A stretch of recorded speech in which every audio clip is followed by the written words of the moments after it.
million jama wala li pengo wata coronavirus musasa sotori ngansi andin amala ni mukelati wala ni musulati aman sibo nyoto mo wili jama fata findu banko kan wala li sasa soto andin ay faale coronavirus man jaral soto bari fanan akibar dima mumunti ay pengo soto le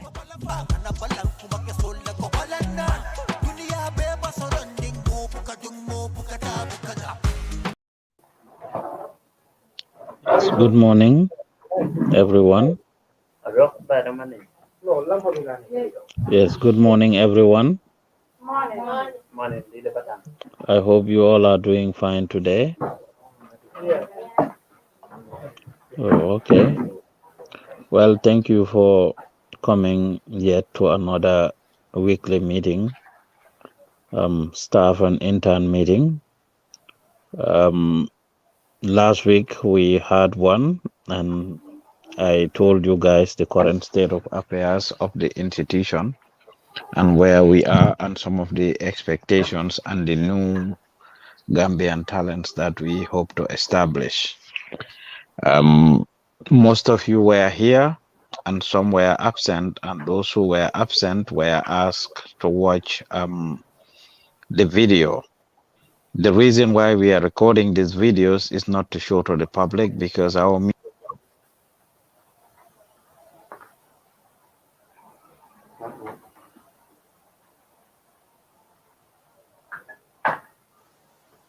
Hello?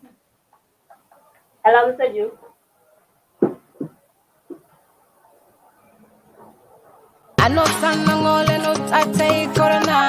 Bukan waringe sin million sa jupae kungangar ama pikreti coronavirus ko kan sumut kan manje bajuta nyil bajuta nine bajuta nifa bajuta nine bajuta stek buk kan ko sumut kan manje bukan nak tuku gore barni baj ke bare sumu yene tere gudi ko sumut kati coronavirus tate ten tembe nyaaji baj pikreti ko nem vacciner manje anosan awurna pour mana janga yo bangola tanka fanga fa ko sumut kati covid-19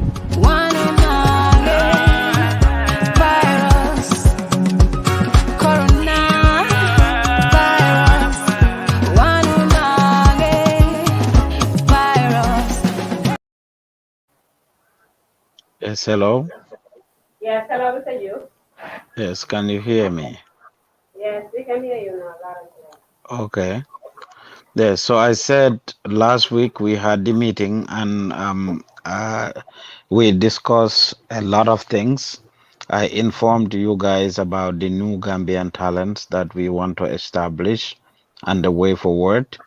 And I still stand by everything that I said the other day. However, I will not hesitate to remind you all that though this is not a witch hunt, this is not an exercise to eliminate anybody. This is not a moment where we want to lose people. This is not a moment where we want people to go away or to drive people away. However, standards need to be set, and procedures and due process need to be followed, and rules must be respected by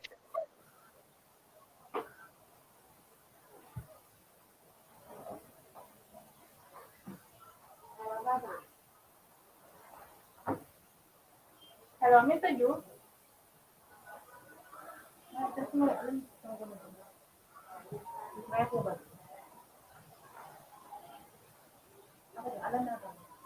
Hello, Mr. Ju.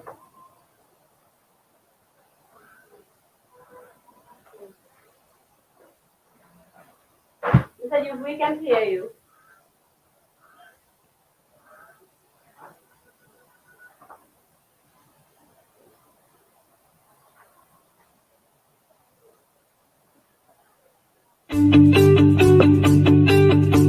If you want to receive monies from UK, Europe, USA, Canada, Switzerland, and the rest of the world, Supersonic's money transfer has got you covered. With the largest payout network in the Gambia, you can now receive your monies anywhere you are, from Kartong to Koina, with less hassle. Yes! You can receive monies from your family and friends in UK, Europe, USA, Canada, Switzerland, and the rest of the world with our safe, secure, fast, and convenient service that offers you the largest selection of payout locations in the Gambia. Supersonic's money transfer. We are currently in 34 African countries and counting, giving you quality money remittance services that are second to none. Visit the Google Play Store or the Apple Store today to download the Supersonics Money Transfer app and enjoy excellent money transfer services only with Supersonics. Can you guys hear me? Yes. Okay, I think whatever was, something yes, going whatever wrong was at your going side. wrong, you think what? I think it's there at your side because everything is set here.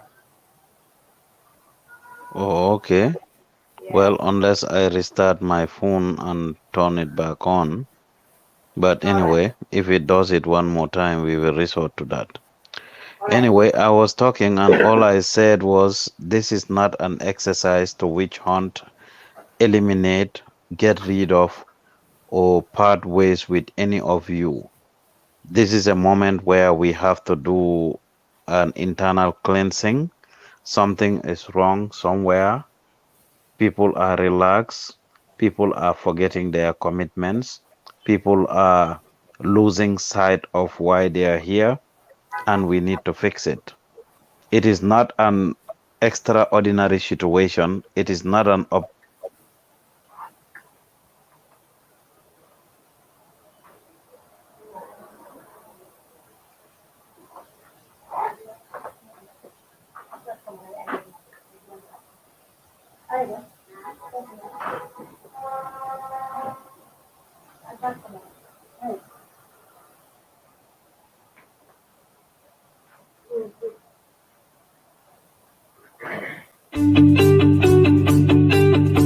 If you want to receive monies from UK, Europe, USA, Canada, Switzerland, and the rest of the world, Supersonics Money Transfer has got you covered. With the largest payout network in the Gambia, you can now receive your monies anywhere you are, from Kartong to Koina, with less hassle. Yes! You can receive monies from your family and friends in UK, Europe, USA, Canada, Switzerland, and the rest of the world with our safe, secure, fast, and convenient service that offers you the largest selection of payout locations in the Gambia. Supersonics Money Transfer. We are currently in 34 African countries and counting, giving you quality money remittance services that are second to none. Visit the Google Play Store or the Apple Store today to download the Supersonics Money Transfer app and enjoy excellent money transfer services only with Supersonics. Bukan waringe si million sa jupae kungangar ama pikireti coronavirus. Coronavirus kwa kaka sumut kanu manje bajuta nyil, bajuta nine, bajuta nifam, bajuta nine, bajuta steak. Kaka ka sumut kanu manje bukana tuku gore. But ni baj ke bari sumu yene tere gudi ka sumut kati coronavirus. Tate ten menya ji baj pikireti yang konem vaccine yen manje anosan awurna pour mana janga yo bango na tanka fanga fa ka sumut kati COVID-19.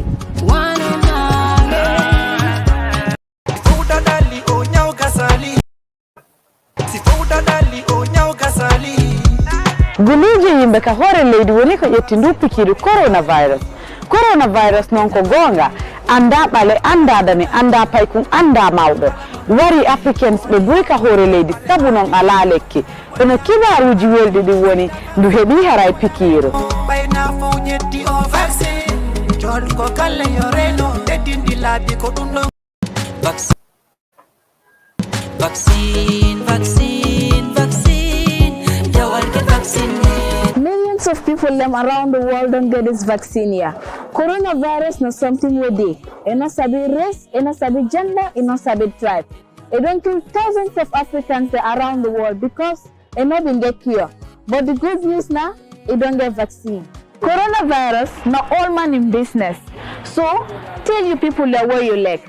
On a member say, we all not safe till we all not safe.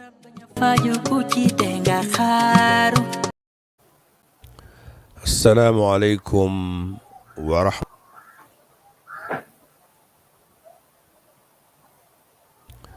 Assalamu alaikum wa rahmatullahi wa barakatuhu. Komin aliyalo nyamin doruka fanyela ko Sheikh Yakuba Khalifa Haidar mbesiring Atlanta jang na kobe ngafo na diambo ko nyame vaccine so nyinte nga tale alhamdulillah na kafunyo jama beje me alon ko alimamo le mu fanan be atale oto kammala ni ite ya taylaftira mantole ila umma e kayrola tumando bata itandila ko ntele bi ngata de mankole ya kushoto je oto nyimu wasiyoti momo yedan kene ala la drong yata katun ala ko idha azamu fatawakkal ala Allah ko ku ba kale tu ko ala la drong nyinu sababu le tudo men ka mo jara bari ngabula sababu no ma drong tumando ala la ma ko yoro kan ala be ma ko yelale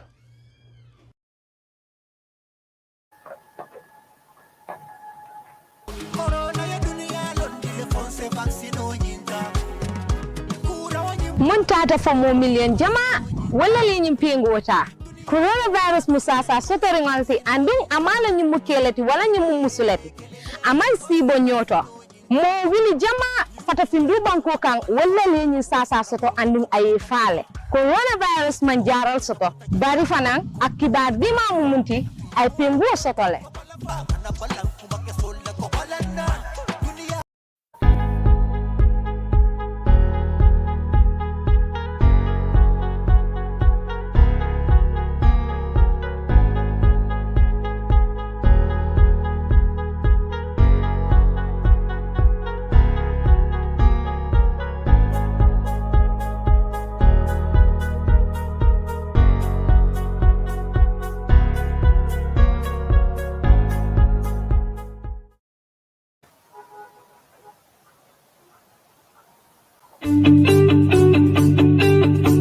If you want to receive monies from UK, Europe, USA, Canada, Switzerland, and the rest of the world, Supersonic's money transfer has got you covered. With the largest payout network in the Gambia, you can now receive your monies anywhere you are, from Kartong to Koina, with less hassle. Yes! You can receive monies from your family and friends in UK, Europe, USA, Canada, Switzerland, and the rest of the world with our safe, secure, fast, and convenient service that offers you the largest selection of payout locations in the Gambia.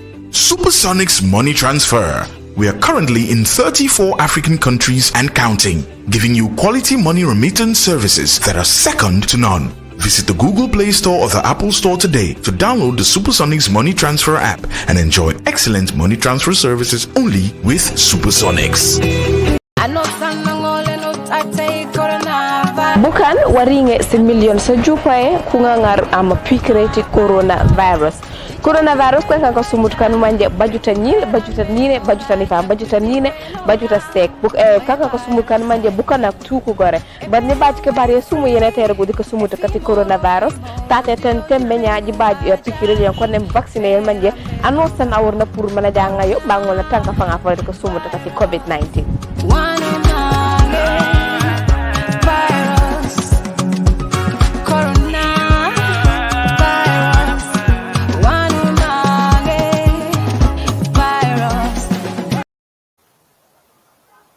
Yes, good morning. Good morning. Can you guys hear me now? Okay. I am sorry about that connection issue we had earlier. Thank you all for coming to the meeting once again. And we will continue straight to where we were prior to the disconnection. I was talking about the conversation we had last week, exactly a week ago. We had a meeting in which I revealed certain things that are happening and the new resolutions that we've come up with as far as the institution is concerned. I want to be on record to say that this is nothing extraordinary that is happening. It is normal for institutions to have things that are going on that needs to be corrected, adjusted, fixed. Ni all of you di wax rek ku xamut fi nga jëm nga dellu fi nga jógee. At times we get find ourselves in situations that would require us to regroup, look at ourselves. Ñu xayma suñ boppa ngam fankonti bo nga jibe ñanta tala dameng. Loolu lañ def rek. So this is not an exercise to witch hunt anybody. It's not an exercise to drive away anybody, to push anybody, to separate or part ways with anybody. Haja lokien, taga lokien, dem kuneka dem yonam tahut nyo jok. Man wule pour ka mo bay, man wule pour ka mo tola, man wule pour ka mo kajafi or anything. So none of the actions we are taking is specifically meant for any single individual. We just want to separate the chaff from the wind. We want to separate the chaff from the wind. We want to have serious people around. We want to have ñi nga xam ne dañ xam seen soxla mool mel la xaajoo long. We want people who can remember their commitments and are ready to fulfill it. And we want people who mean serious business and who are willing to learn and willing to work.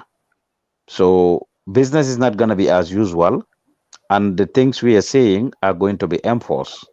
This whole week, if you have been to the office the past 3 days, you will see that I am calling the office as early as 8 o'clock or 8:30, and I am on the phone throughout until 5, 6 o'clock in the evening.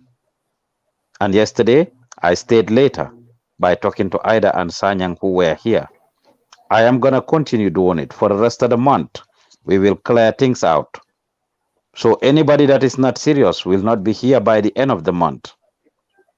Anybody that is here, that is serious, that is willing to learn, that is dedicated, that is sincere, that is willing to stick to their promise is indeed going to be here. We all continue to laugh, to joke, to learn, to talk, to share ideas, and to grow together. Some of you were here yesterday. We had a guest that came in. We are taking several steps and actions. I told you guys, we are not kidding. This is an authentic thing that we are up to. We have nothing to hide. We are working through a registration process to be accredited as a college. If it happens, it takes the project to the next level. The CEO of NACA was here yesterday in the National Accreditation Authority to do a preliminary inspection. Some of you were here, and he did speak to some of you. I had a meeting with him yesterday. Our project is not a joke. This is something that should have been initiated by the government of the Gambia. This is something that should have been initiated by a lot of other stakeholders. They're not doing it. A private citizen, Pa Usman Juf, sitting in his corner, deciding, let me start something as my corporate social responsibility that I can use to support the young people of the country. I believe the young people should take advantage of it. And on a daily basis, it's not a joke. Just like how most or all of you reach out voluntarily to us, is the same way that young people continue to reach out to me. We've suspended it. We will start to now pull people out and bring others in. We used to bring people in badges, as we said. It's not going to be like that anymore. Now, we may not be bringing people in badges to bring in 10, 20, 30 people at the same time. No. Ku serious ñu rocci la rek replace la ak somebody else. Momo mala hajo long nge bonding nge replace with somebody else. So all of you that were here last week, we had the conversation. Those that were not here, we ask you to watch the videos. It has been brought to my attention that some people did not watch the video. People were here. We have a 2 hours, 30 minutes, or 3 hours meeting. You were not here. Thank you. If you were not here, you have a responsibility to watch that video. We made it a rule. Everybody that is not here or that was in here, Ibrahim Sanyang was in the meeting. He's a manager. When he came, we made sure he watched the video. Babukar Sise, the accountant, was in here. He had to watch the video yesterday. Some of you that were here saw him watching it. Lamin MCC was away from since after the Tobaski. He was on vacation. Last week when we had the meeting, I mentioned his name. Lamin wasn't here. He is just returning today. If you guys are following, you must see him watching that video. Then who are we, the interns, to say we are not going to watch the video? Or if you are given the video to watch, you skip it here and there, or you watch a little part of it and said, I am tired. young people, let's mean business. Nañ leen pare. Rome was not built in a day. All of yi dañ ko dee wax nag ne kisi foo ko dégga rek dañ bayoon gerte. Kisi foo ko dégga dañ bayoon gerte. Mënuloo ji dugub nga bugg a góob xaal. It's not going to work. Ite ñoo fii noo la. Ikoy lafita sarole wutula at the end of the season. It doesn't work like that. Hard work is very important. This is not the time to play games. This is not the time to be kidding. Aduna bi dafa so advanced ba nga xam ne hard work rek moo laa yóbbu sa ñaxa rek moo laa yóbbu. Gone are those days where people should be relying on family, on relatives. Benn kër nga am 20 people ñu dëkk fa at the same place and then ku nekk di ko yaakaaree si benn family member bu nekk Europe o ku nekk bitim réew o kenn kuy liggéey si kër gi in government mu war a amee ñëpp. Gone are those days. And family members munuñ leen a defal everything. This is just the fact. It's only in Gambia that you will see things like this. Mohamed Garmi is sitting there. He was in Senegal going to college there. If Garmi should tell you, if you have not been to Senegal, everybody wakes up as soon as you are 17, 18 years old. Suñ xëyee ñëppaay jóg dugga ci dëkk bi. Ñuy jàngi dem jàngi, ñii dem school jóg dem school, ñii liggéey dem liggéey, ñii def business dem def liggéey, ñuy liggéey corporate dem liggéey corporate. Everybody goes to fend for themselves and bring back home. Garmi loolu am na wala amut? Garmi loolu am na wala amut?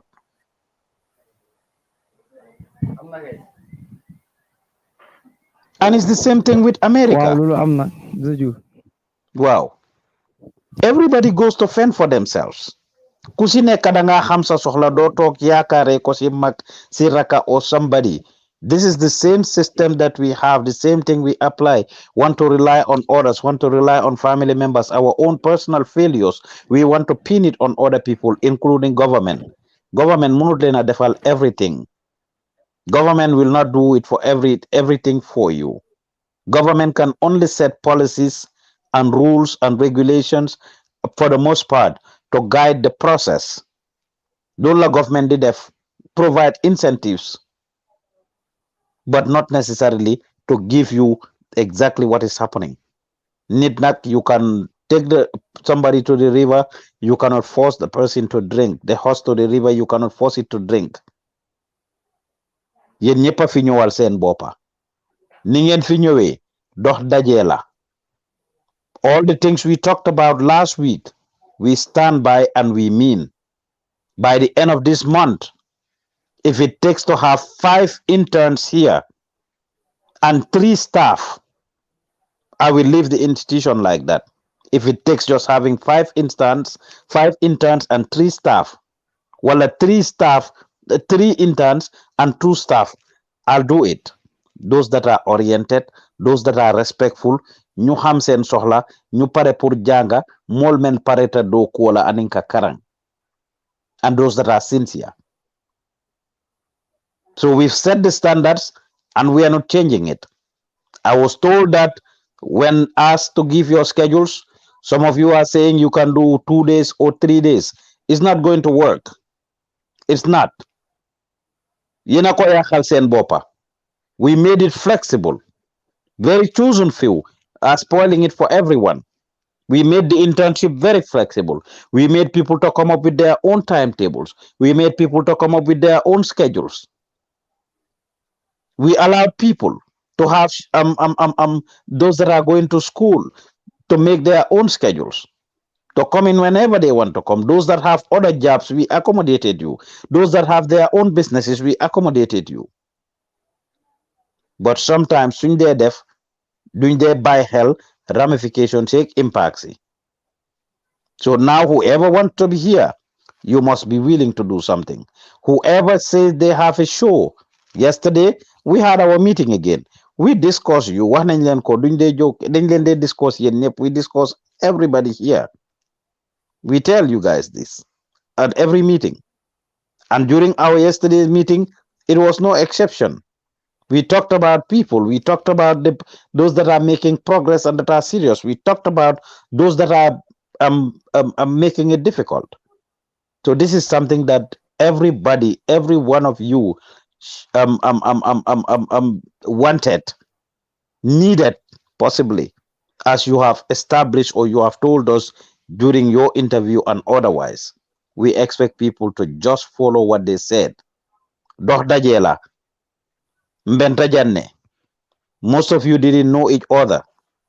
So su ngeen taxee nag a colleague, a friend, koo xam ne fii nga teseeg moom mu yaaxal la sa soxla te yow yaag moom bokku leen ñëw fi seen family background is not the same and all other things ñàkk a fayda rombut loolu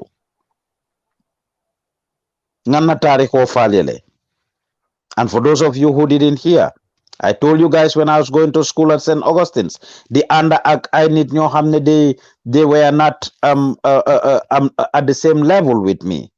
When I borom doomi ndombo tànkaleng ifamal mu nafultiyoleti ndefama mu senelaleti mbama mu tulu seeni mbaxal waafidaleti suma yaay diwtiir ak jaay mbaxal la doon def ñi dëkk Fajara dëkk Bakaw am private teachers in all the lessons may ànd ak ñoom di dem si bij bi di dem Bameli Aku di dem ci taati pere bi di dem si football field bi at St. Augustine's to be smoking marijuana throughout.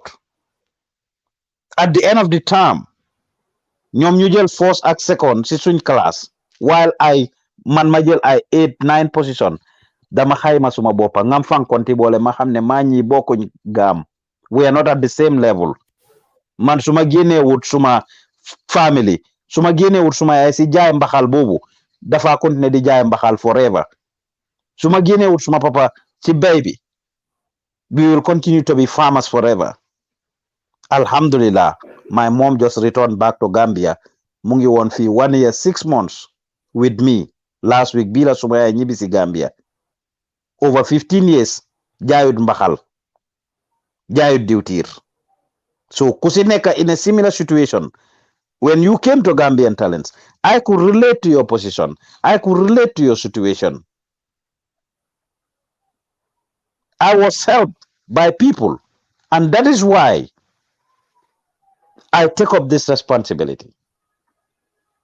Pour guide leen, pour wan leen.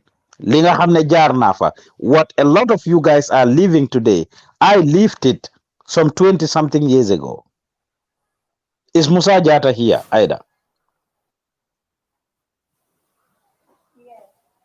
Call Musa for me. I'm doing all of this not to inspire you, to teach you. Some of you came and contacted me or have tete-a-tete or one-on-one with me. And when you shared your story, I told you that your story is not unique. Damagis suma bopa sisa story. Because I'm from a humble background. I'm not ashamed to say it.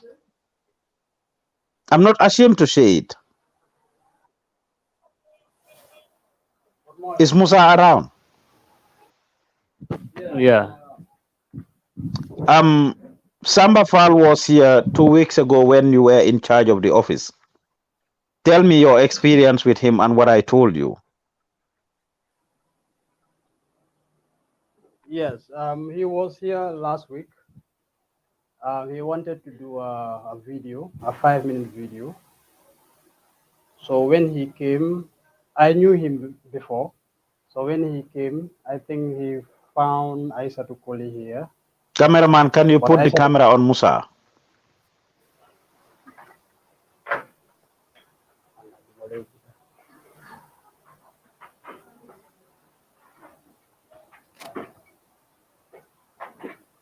When he came, he found me here, and then he talked to me about the video. So he said that he needed a video, a 5-minute video, for us to record the video. Then I told him that few minutes, I told him that I will talk to the management, which I did. I think later I called you, I talked to you about the video. So you told me that Samba Fall is your good friend. And then even for you to travel to America, he play a very important role for you to travel to America. And then certain papers are there also. He contributed a lot to your life. That is how everything started to build a relationship between you and Sambafal. So when he came the next day with the wife, I think, and then the son. So we recorded the video, and then later, he was very happy with the video because he was doing it with someone else, and then the video was not good, the quality was not good. So when they sent it, they told him that you have to do it again. That is why he came here, and then we do it together with Sanyang, and I think with Musu. So it was a good experience because Sambafal was a former mayor of Banjul. So I think I learned a lot from him because the way he talked, the way he conformed himself, it was great for me to share ideas and then have conversation with him. So that was my experience with Sambafal. Thank you very much. Samba Fall, for those of you don't know, was the former mayor of Banjul, but not only former mayor, was also Minister of Youth and Sports. He was minister and he was mayor. He touched my life.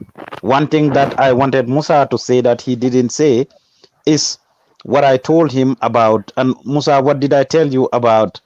Even if I have to pay for you to make sure you do the work for him.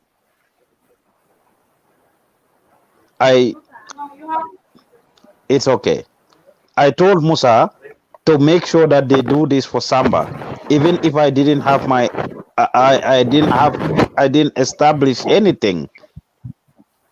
Go ahead. Yes. When he came, you told me that let me do it. Even you are going to pay for the services, but we can do it because he contributed a lot to your success. So that is why when he came the following day, we just recorded the video and then edit the video, then send it to him. Yes. Thank you. The reason why I brought that up is to encourage all of you, the young people, to not bite the finger that feeds you. Aduna Dafaguda Tanka. When Samba Fall was mayor of Banjul, I was a youth worker. Maybe right now youth work is not big in Gambia. A lot of people are not doing youth work, which is engaged in youth groups that do a lot of sensitization, that empower each other, that fight for each other's interests. That is what we used to have at the time. There was no social media. There was nothing like Facebook or whatsoever. There was nothing like online media or any of such institutions where we can go and learn skills. The only thing we could learn from was come together as young people, establish something, or be part of one of the community organizations around, and of course go about doing sensitization and educating each other. That is all we had. And Samba Fall, as mayor, was very instrumental when we invited him to our events and things like that. And my coming to America, I came here to represent Gambia at a conference back in the days in 2004. And he was Minister of Youth and Sport. He saw potentials in us. And of course, he wrote a recommendation letter that facilitated our visa process. These are some little things that Samba did. He doesn't take them to be anything because ligayam la doon def. There's no doubt I was one of the promising young people of the country. Mu support ñu. Kerak bim ñëwé ci office bi ma wax Moussa ne su fekkoon ne awma place boo xam ne Samba mun na faa njëriñu sax mu soxla lim soxla su ma nidee pour fayal ko sax xanni mbaa joola for the service, whether here at Gambian Talents or somewhere else, I will pay for the service to be done for him. That is what genuine people are supposed to do. Teranga ko fay. When I see those people, I salute them. Just over the weekend, I was at an event, and Mustafa Kebe, who used to be the chairman of the National Youth Council, he also was very instrumental at the time. Dama jël mic bi ma sédel ko fa kàddu yi rafet ne leen ñi ñooy suñ koto yi li ñoo def fii yéen ñëpp yéen ak ma tànk di ma gërëm di ma santa Ntel nga ñille ñako na jibe nga ñille jibe nung as role model ñun ñi lañ doon xol ñoy yoon suñ duwaye. So it's very important as young people ñu bay suñ xel. This is not jumping from one place to the other. It's not going to lead you far.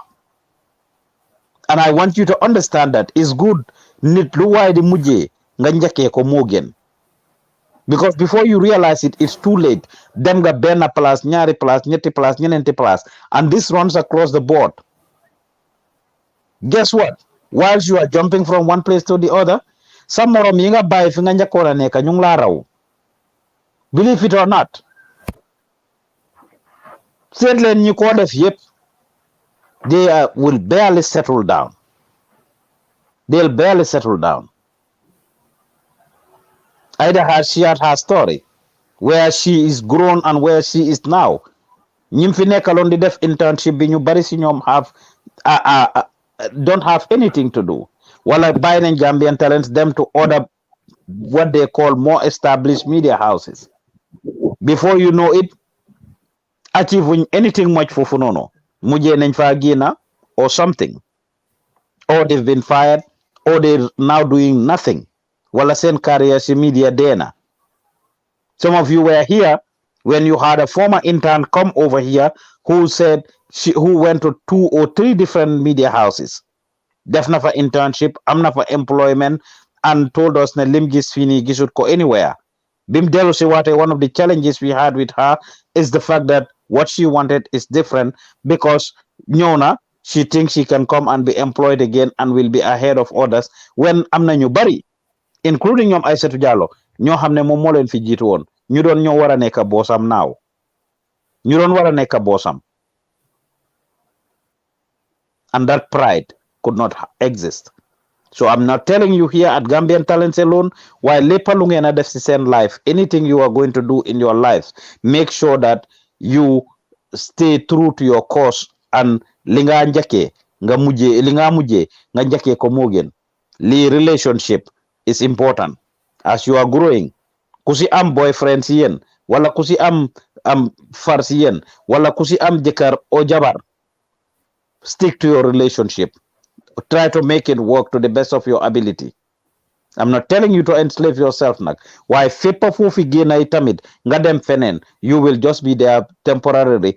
Nga am problem, instead of fixing it, nga génna foofu noonu dem feneen. Instead of contributing to the solution, you want to continue to live. You will live. Di nga continue di live. Before you know it, sa morom yépp ñu ngi laa raw.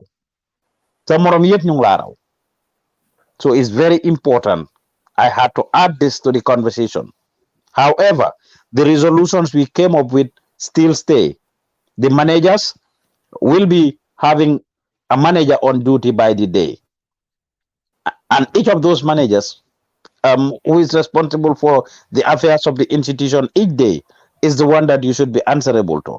They will have the office phone. When you call, when you text, when you say anything, ñoom ñooy responsible for handling the affairs of the institution. We still stand by you guys communicating. We still stand by everybody coming up with 4 days. Whoever wants to continue to be here, you must come up with 4 days that you are going to do. Any of the shifts that we came up with. And all of you that are doing shows, I've said it.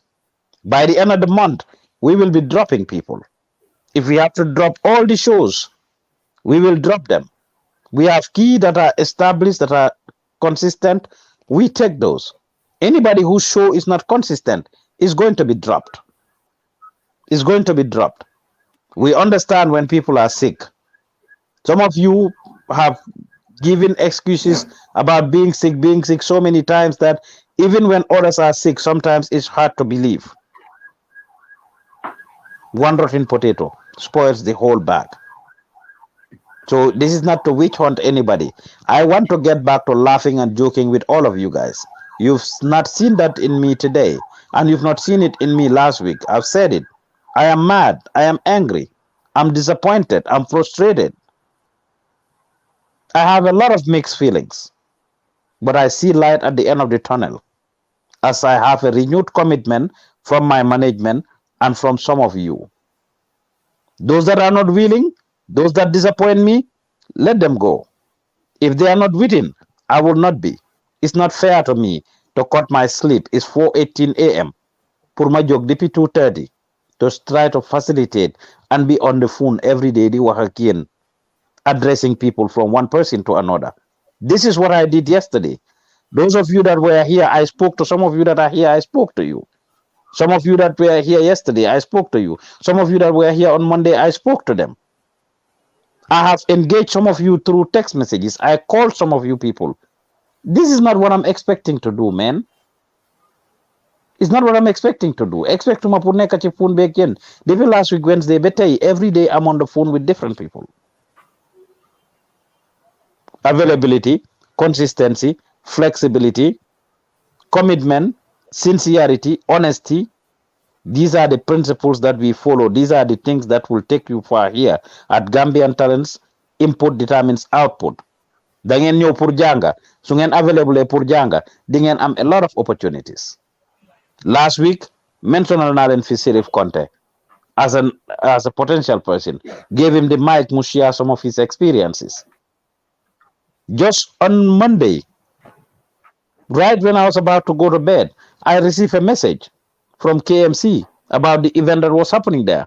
After spending the night here, Sirif, of course, I called Fatu and Sanyang. I said, Sanyang, set up the cameras and get ready. Pour ngeen dem.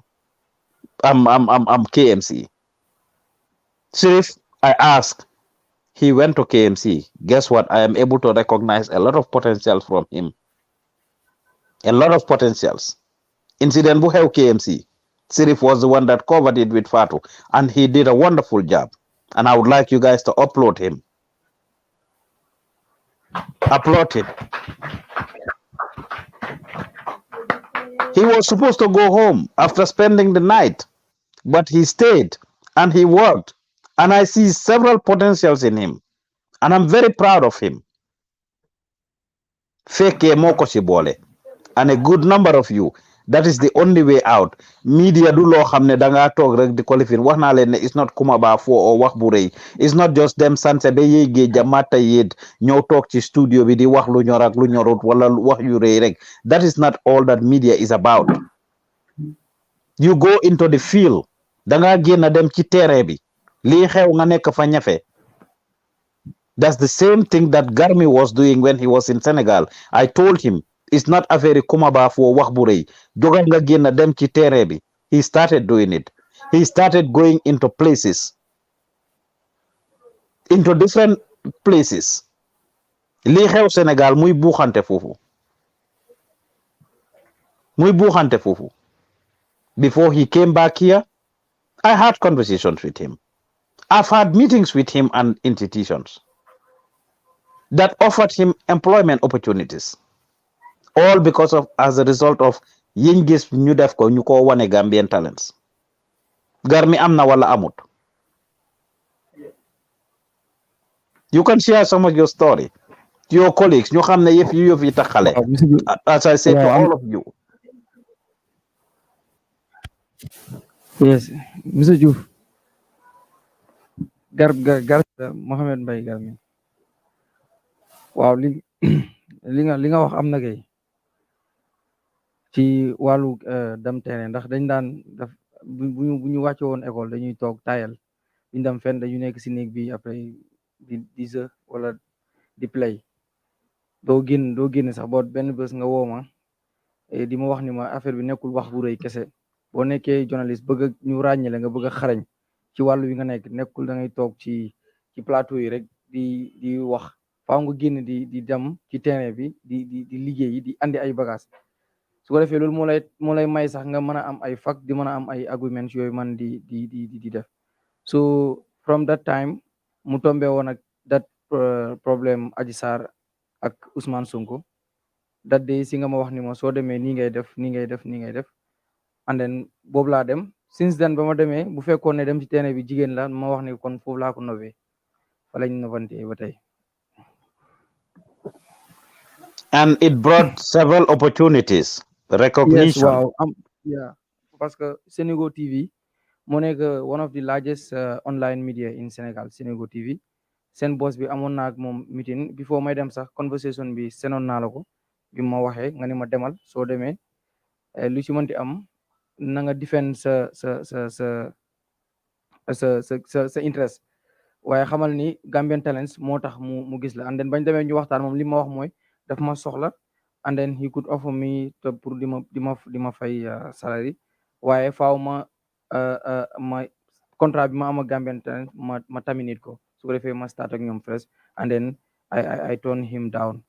Yoff TV tamit seen boss bi moom daf ma offer woon daf ma offer sax wax ma man maay nekk seen rédacteur en chef foofu noonu nga xam foofu si Yoff TV and mu wax ma moom it dina ma fay but that offer also I turn it down.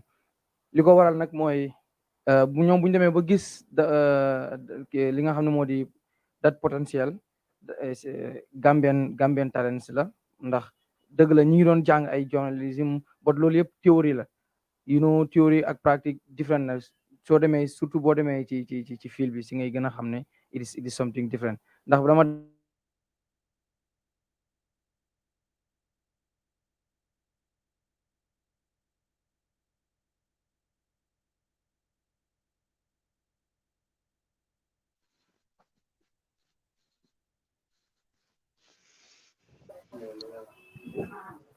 wow. Continue. And you can take So me off the screen either because I am very tired the way I'm sitting. Gene my screen be. Let people just hear my voice. Yes, bring the full screen. Okay, continue, Garmi. Okay, Yoff TV ba ma fay dem booba ñoom it dañ daan copy coller rek maanaam dañ lépp news seen news yi ñuy joxe wala yenn content yi ñuy joxe yëpp dañ koy copy from other medias ñu dugal ko so ba ma demee foofu nag di liggéey ak ñoom through Gambian Talents ma nekkoon foofu because ma nekkaloon Gambian Talents foofu pour di def sama news yi ak yenn programme yi ñoom tamit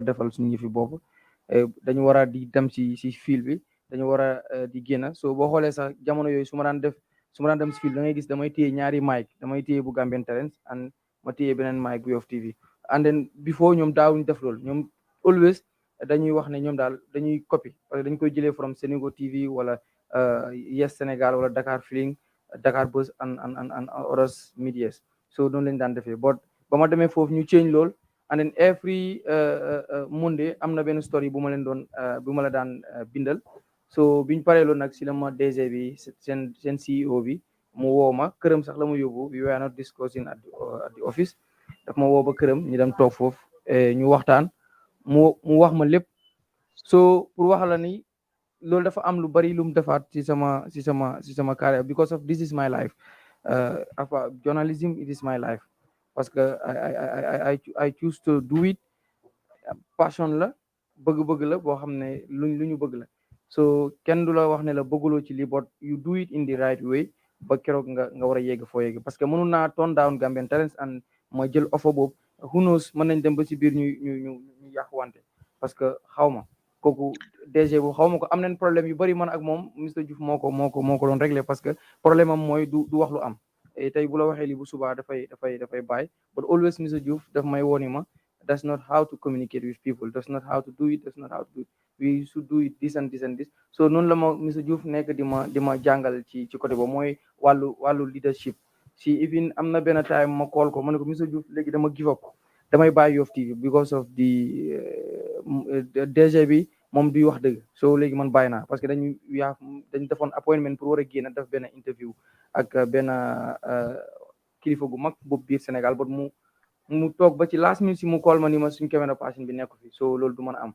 so loolu moom ma merloo ma woo Mr Diouf ma ne ko am na beneen télé bu bees boo xam ne daf ma soxla léegi nañ dem ñu jéem a liggéey ak ñoom so moo ko woowee Mr Diouf na ko this opportunity rek please the way I communicated with him was very wrong but dafa am a lesson that he taught me after that te loolu dama ko woo ne ko Mr Diouf opportunity bi bu ma ko yàqal bii kay bàyyil ma rek ma dem foofu ndax wax ba pare so boobu mi ma koy wax maa ngi ci yoon bi di dem école ni ba ma wàccee Mr Diouf mu call ma waxtaan ak man nice te ndekete the way I communicated with him was very wrong, but waxuma ko sax through his communication waaye wax na ma ni ma ni nga waxee kenn du waxee ak sa boss nii so ñu waxtaan ñu jógee waat foofu after loolu mu yay ma because of that TV fàttinaa tuuti sax télé bi daf ma yay ndax ñooñu tamit dem nañ ba Mr Diouf seen contract bi ak everything but ba tey saay xoolaatu ko saynu ko there was a time man ak moom man ak that director ñu dajee fi nga xam ne moo di si terrain bi foofu maa ngi def reporting and mu ñëw mu ne ma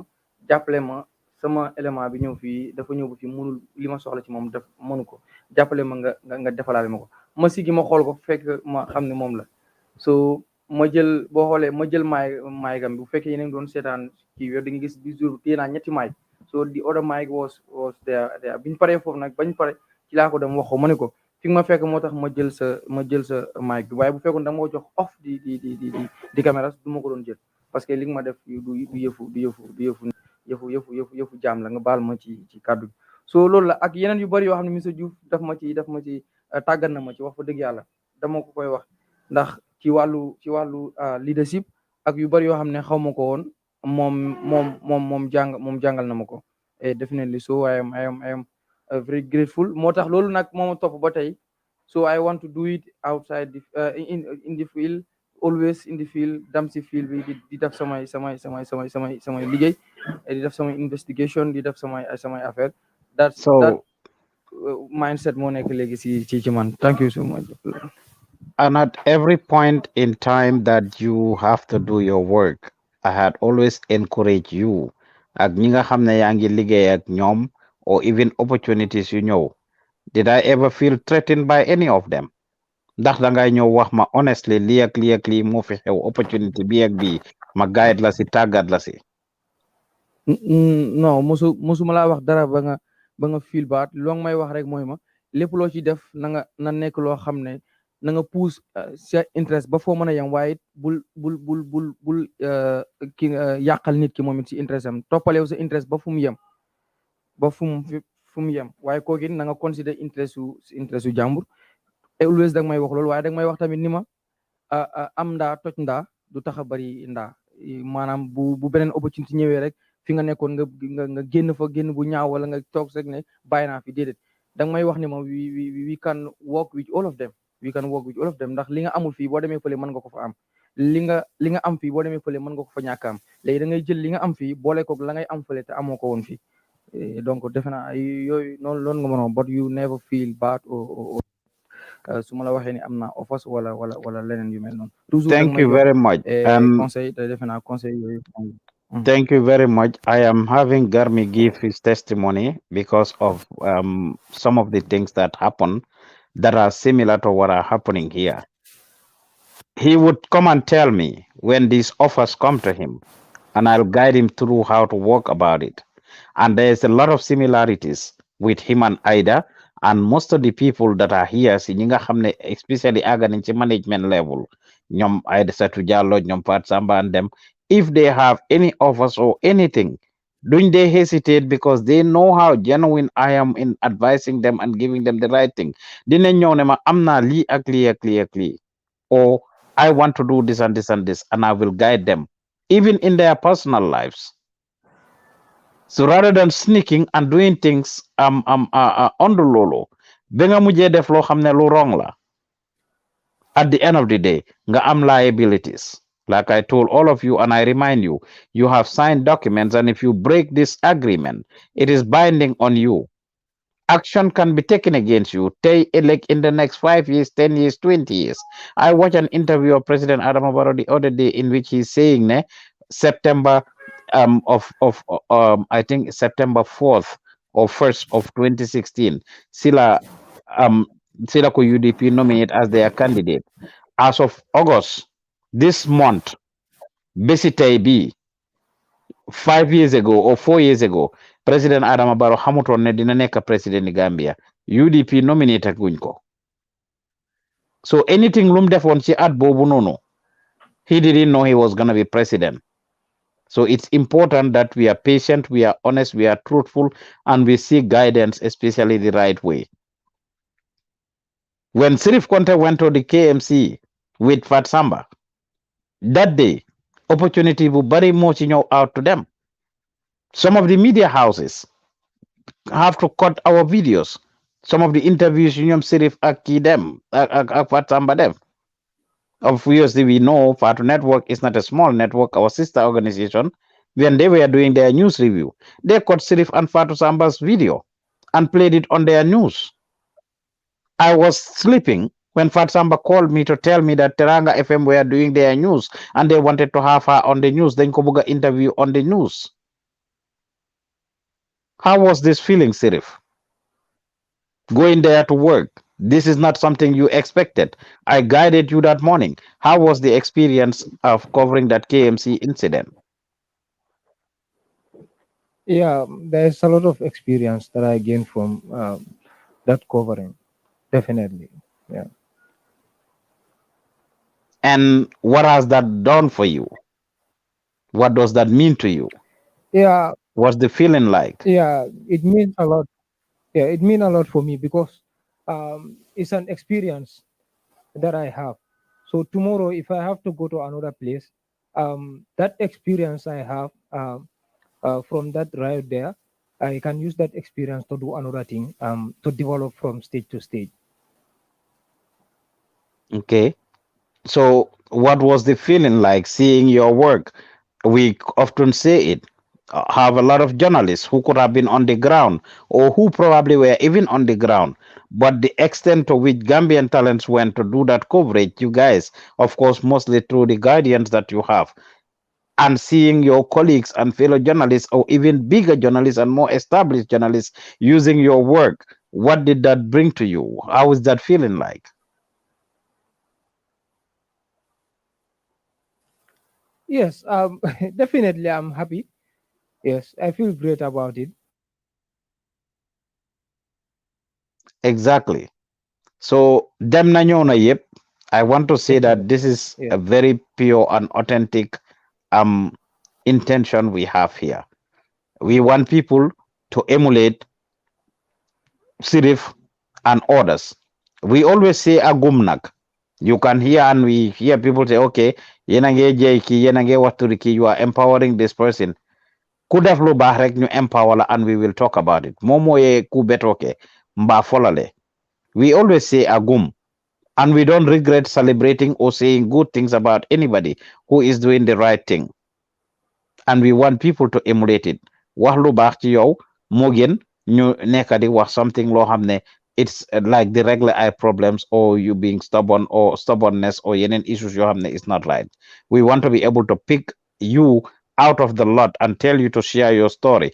Like I've asked Musa to share his story. I've asked Garmi to share his story. I've asked Sirif to share his story.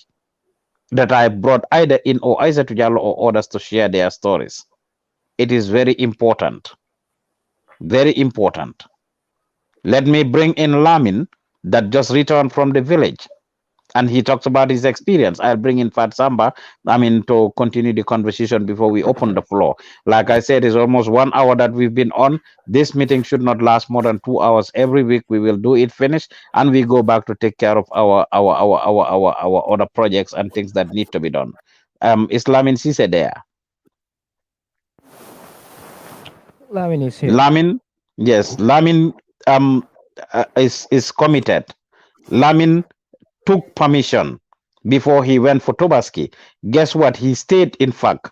He is from the village like a lot of you. A lot of you, Lamin is a manager. A lot of you decided to take days off before even Tobaski, before the Eid itself. Most of you took days off to go away for the Tobaski and never return. Some of you are just returning today. Some of you returned last week. Some of you returned earlier this week. Take 1 week off before July, 1 week after July, or 2 weeks after July, or 3 weeks, and didn't even tell anybody. You just thought, okay, I just need to stay home. I don't need to come, and not, without communicating with anyone. Lamin did the right way by communicating with the office and making sure he stayed and participated in the Tobaski projects that we had to do. After that, he left. He had permission. He could have stayed till whenever to come back. But doing the right thing and hard work pays off. Before Lamin left, he is one of those people that got advance salary from Gambian talents. And Lamin can attest to that. And guess what? He had extra money on his check, like I told you. Input determines output.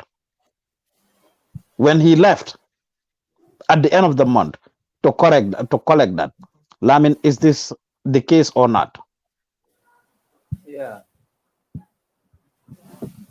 You took permission and you were granted permission. This is just to tell people or train your colleagues doing things the right way and what it will bring, the dividend it will bring to you.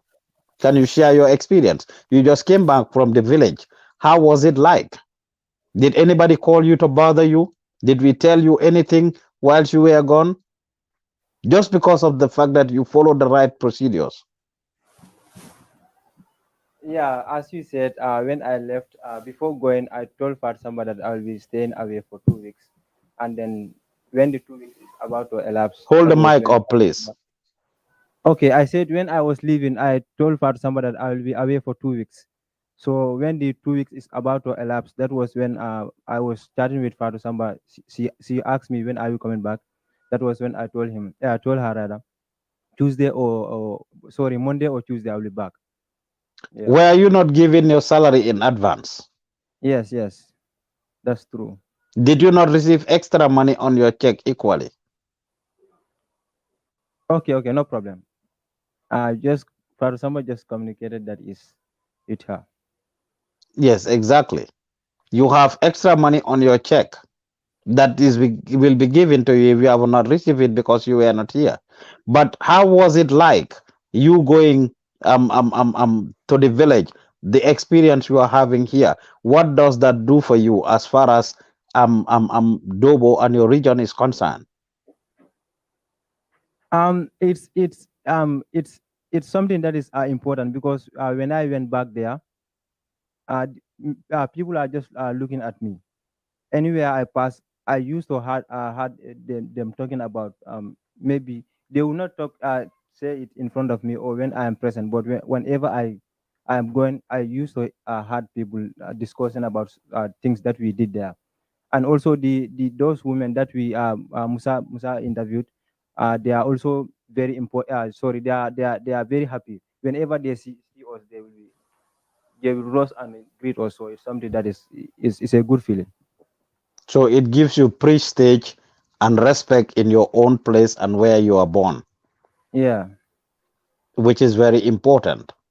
Was that the case before you left Dobo to come here for the internship until become No. a staff now? Thank you. I know Lamin is shy and cannot talk. Thank you. I mean, he doesn't like to talk a lot. He's more behind the scenes guy. But this is all something I'm doing just to teach you a lesson. It's no big deal for you to be honest and do things the right way. If you are not able to come, out of courtesy, explain yourself. If you are going to be absent, explain yourself. Take permission. It's the right thing to do. Any institution, Bulena hire, any institution that would employ you, be sure that these are the type of commitments that they want. Somebody that will be sincere, that will be honest, somebody that will communicate, somebody that will be reliable, and somebody that will be willing to sacrifice, that will believe in the vision and dreams of the institution, that will work with it. Why su fekkee ne yow you are not honest, su fekkee ne yow you like playing games or you have a carefree attitude or yow lu la neex rek or gëmuloo li nga def danga ñëw rek tag along because people are doing it, you won't have future. And this is not only here but anywhere or anything you do in this world. It's important for you to be loyal and sincere to the person the institution that you are with, whether it is school, whether it is work or whatever it is. So I will allow Fatu to elaborate on some of the things that we talked about. As the direct supervisor, she's the one that interacts with folks, and then I'll give her about 15 minutes to do that, and we'll open the floor for comments, suggestions, feedback on any of the things that we talk about. Work has changed, the institution has changed. I don't mind doing this for as long as I need to do it. I don't like doing it because it's not supposed to be like this. We are supposed to laugh, joke, and talk about the different issues, how to develop each other and the like. and not this. So Fatu, go ahead. Yeah, good morning, everyone. I hope we are all doing fine. First of all, I think we have to talk about the issue of the internet. There is an internet connection that we have in the office. We have our, Cameraman, your image is overexposed. yeah, she's working on it. Thank you. All right. So we have two internet. One is unique solution internet, and the other internet is the other router that we buy every month, 5,200. Unique solution internet. We have it for free of charge, given to us by the unique solution team. Who believe in what we're doing. That is why whenever anybody want to research, the internet is accessible.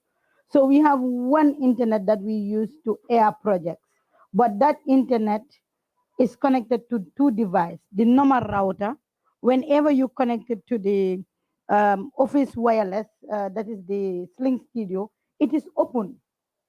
Do you understand what I'm saying? Should I say it in Wolof? Huh? All right, let me explain it in English and then later I would explain it in Wolof. So sometimes people think they are smart. Sometimes people think that they know it better than us. We are all young people. We have also done certain things that were not good and we have learned from it. At Gambian Talents, we are open. And some people will go straight to our wireless and they will connect and thinking that we will not know. Here is my phone. You see this? This is my phone, right? Huh? This is far to Gttv Live. This is Z. That is the other router that I'm talking about. So it's on. You must click there. Like this is Think Young Woman, the office over there. They have two internet. One, two. If I want to connect here, can I connect here? Please tell me. Password. Even if there is no password, it will still tell me the option that are there. So you just go there and go like here it's giving you this question mark. It's telling you that there is wireless. So some people will come to me and they would fool me and tell me, dama feka wireless mu ngi open because my kid dafa am wireless. When the wireless is connected, no, never. Anybody that is an IT expert, you will never tell that any wireless connect to your phone if you don't go to that wireless and say connect. Last week, Mr. Juve sent me two pictures. Somebody that used our wireless to download things. And Mr. You have to text me and say, Fatu, are you downloading things? Are you doing A, B, or C? I said, Mr. Juve, honestly, I don't know nothing about it. And Mariama Fati is right here. I would send her personally. I said, go and help me. I want to fix my own router to have it in my bag because I know Gambia internet is bad. It's very bad. The 5,500 that we used to air, it will not even serve us. I think right now we are having this class. Musu call either it's not good. So some of us are here. We are sabotaging the institution. And we are not doing it for anybody, but we are doing it to ourselves. Mr. Juve is in America. And in America, his network is always good. But us in Gambia, we should make sure that the institution go right. So if you are connecting your phone on the office wireless, I'm appealing to each and every one of you. Please stop it. Yesterday, I met somebody again connected to the office wireless. I am very smart. And I always say this, and I always tease I say, today criminal, magina neka criminal. Today bala magina ba. I know people very well. So the office is very small. And let us feel it for Mr. Juve. I go to every ministry here in Gambia, especially youth and sports, as well as information ministry, land ministry. We wrote proposal. Mr. Jallo, the old part that come here, we pay him money. Check. Not $1,000, not 2,000, not 3,000, not 4,000, but we paid him a lot of money for them to write proposals so that we can have sponsor, so that we can have people to help us. But you have never seen anybody that come here and say 1,000 is here, buy cash power. And I am the one that is here. Every on the 19th, Babakar will send me message. Money, there is no money in the account. Text Mr. Ju.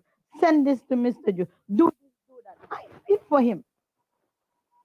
Sometimes myself, I will tell him, Mr. Ju, fatal to my salary, don't worry, because of a meeting. He said, no, the only game we had you don't have your salary. So all of us are here. And I want to tell so many people are not doing it. Okay, thank you. So many people are not doing it. So even individual is doing it. The amount of money that we spend in this office, if Mr. Juve buy a land and sell it, I think that will help. Just take it out for me. I think that will help. Must you pick it and tell the person, or you give it to Ida. So please, I am appealing to people that are coming to the office. And now we are trying to change our entire office because people are not coming and they're not serious. I was very impressed. I went with Sheriff, I think over the weekend, not weekend, I think that was on Monday, KMC. It was first time for Sheriff to cover protest or riot. Ask him whilst we were presenting, myself and Sanyang, we had push and pull because there is a guy that told us that the lady was in the car and there was somebody talking over there and what the person was saying is very important. And Sanyang was like, let's just sit here and then we take that. I said, please follow me. And we went to that car to interview those people and later our colleague media came. Why? Because we communicate. Why? Because we know what to do. So some of us, we don't come till 10 o'clock or even 11. Sometimes some people came late. That day we went to that program as early as 8 o'clock. Sirif was supposed to go back home. He was here at night. He was here all the way till I think 3 or 4 and then he have to leave. Some of us are here 10 o'clock, you don't come, 11 o'clock, you don't come. Now we don't have time for that. You either stay in this institution to do what you're supposed to do, or you leave. Let other people come. I say this, Mr. Juve will tell me people will come and buy form and the person will come and bring 200 instead of 250. And Mr. Juve will say, no, buy correct. I'm going to hit now, I'm going to And I tell Mr. Juve, there is nothing like that. Because the people that we sacrifice so much for, the people we tell, okay, no problem, come because you don't have money. Those are the people that come and abuse us. People say all the time, whilst I was coming Red Cross down the floor, Antifatu and others, they just called me whilst I was coming up. I am so proud of you, what you say to Halifa and AOB. And I say, but people are mad at me. And we all laugh.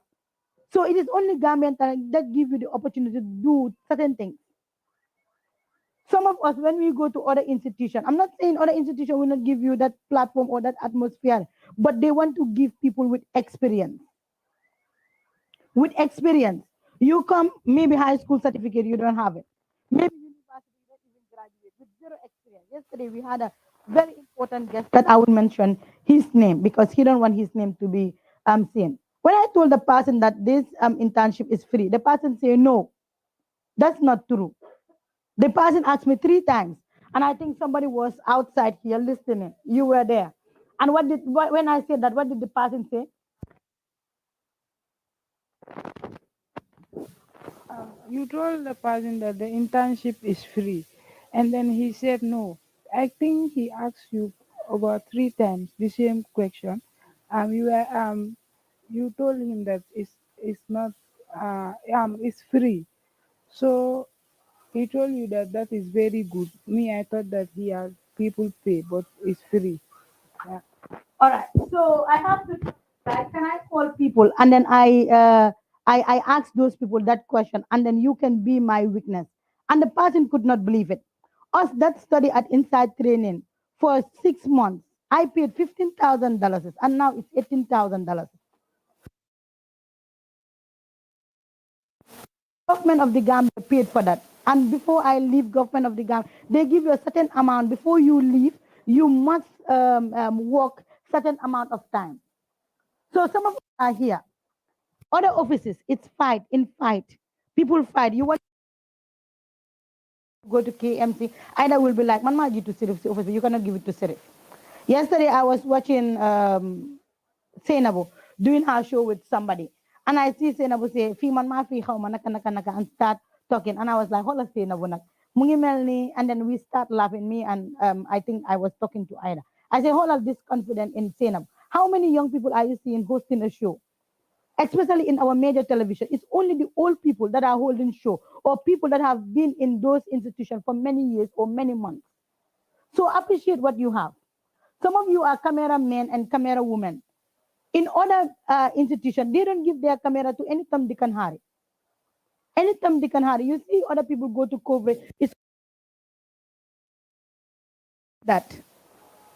So some of you are here. You are not taking best use of the institution. And I think Mr. Juve said it. It's good to do the right thing. And even if you cannot be at Gambian Talent, you have other opportunities. Come nice, talk to Mr. Juve. I want to leave, or I want to have this job or that job. I used to work at Gambian Talent TV. Whilst I work at Paradise Radio, the same time I work at what is this place called Taranga FM. The same time I work at Star FM. The same time I work at City Limit FM. The same time, the same minute. And I was the only person in Gambia, as far as I know, that worked in all these radio stations the same time. Mr. You've told me, communicate to them. This I have that anybody. Haruna Drame, Paradise TV. I think last month, this during the debate, I was there with few of us. Who was at the debate with us? Ida and Musa, I know, was there. Yeah, Amidiba, yes. When we went to that program, Haruna just do me like this, Fatu, and we laugh. When I call him on the line, I said, please let me put you on speaker so that Musa can be there. If I can talk to Haruna for us to facilitate at Gambian Talent something, it's because I have a successful road with him.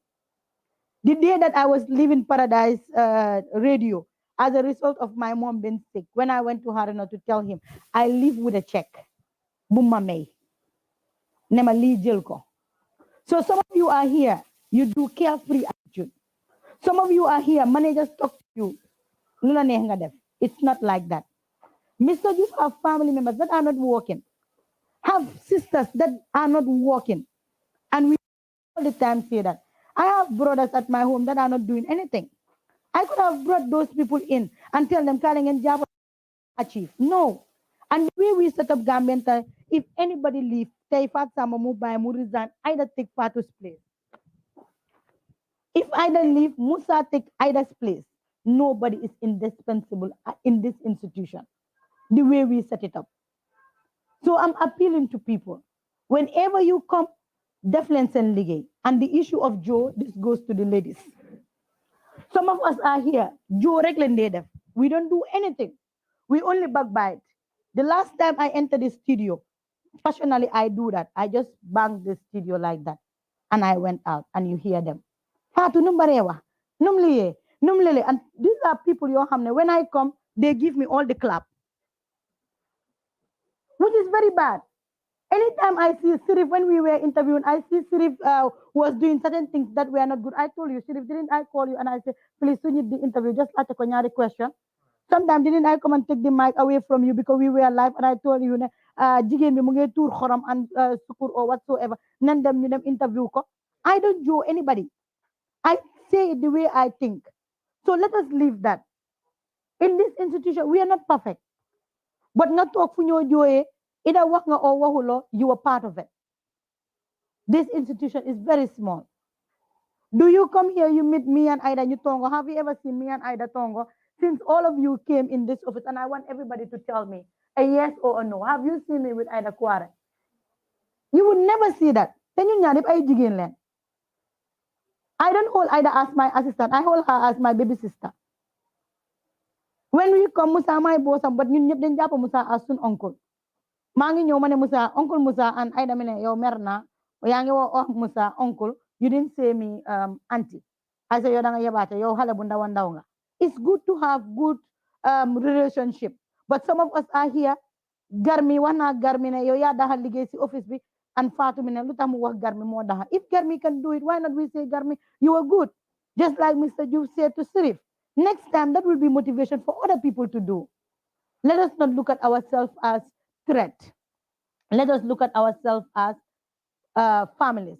I talked to Mr. Juve during Halifax debate, and Mr. Juve called me and said, Fatu, I'm disappointed. And I say, what? My question was good, but Sokolakon in Wolof. Still I don't touch for what? Mine all of money asa strength, naked English. Should I feel bad? Should I marry Mr. Juve? And that is the hard fact. When I was doing the interview with Sheriff, were you doing the English or am I the one doing the interview in English? Yeah, I was the one doing it in English. Because I know that is his strength and demanding. But some of us, if people tell you this is your feedback or whatsoever, ngamer. And I told Mr. Jubul Father Mandama, I'm A1 in English. I have an A1 as the best English student in my school in those days. And Mr. Jufina, young man, I study for exam. And we start joking. But some of us are here, our attitude is too much. Some of the managers, so lang wahe kam ligayal ak kisa na de wa dedet ki mo muna ligay ak mom. That is good to who? It's bad for you, not the manager. Because the more that manager work, the money that could have gone to you will go back to that manager. I think yesterday, some of you that were in the studio, you had Ida telling Isa to Jalo telling Ida, ne, yo, all the time, all day, guess, yeah, they dev videos, so I'm not of the in the That's what Isa to Jalo said. And Ida knew the Makawa. Manaka, yeah, because Ida Fabuka, you would sikiram. So I'm appealing to all of you. When you come, do not leave the work with us. Gis naa somebody football match bu am stadium kenn mu dem foofu noonu sol t-shirt yi Gambian Talent te naka on t-shirt yi football match bi la oo bëre bi ba pare borom mënu ta wax Gambian Talent ne match bu rëy mu ngi am si stadium bi waaye borom mun na moo dem foofu mu dem seetaan soo mënutee dem cover it's okay, don't go, but tell us that there is this coverage at the stadium so that we can go and cover it. You don't need to join. See, we can be on Sunday. And like a Saturday, I was out.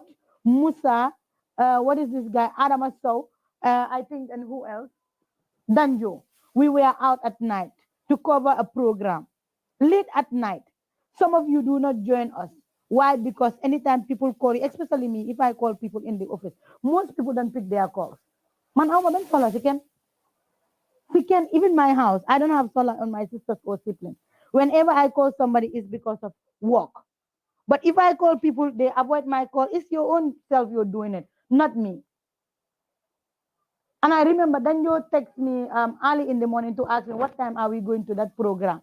But some people, I was not even preparing to go with Danjo because he have been going with us tonight. But some of us, I want you to go with us at night. You don't pick. Some of you, before I leave the office, I call. We are on our way coming. Okay, no problem. The next minute, we stay there for 2 hours, 3 hours. We did not see you or anyone. And the next minute, we call you. When we are on the field, we don't have that time. Danjo didn't the tubab command through our gadgets until I was mad at the tubab. So man, suma nekk si field, we mangi figure out where to sit, where not to sit. Do you think I will have time to call you and say, fan nga neka? So I want people to understand. I want everybody to understand the way this job is. When we went to DOI program, I remember fully, Mr. Yu said, why not you guys, you cover it on your own. Don't get support from any of this media house. Go and bring your camera and all your gadgets. And me, personally, I said, Mr. Yu, fogu mana ñu dine mëna def lool. Bay rek ñu dem ñu yóbbu benn waya, ñu am image, just like lu musu def ni. Kenn moo la jox image, dang ko jox waya. Momu jox la rek yow nga am audio am yépp.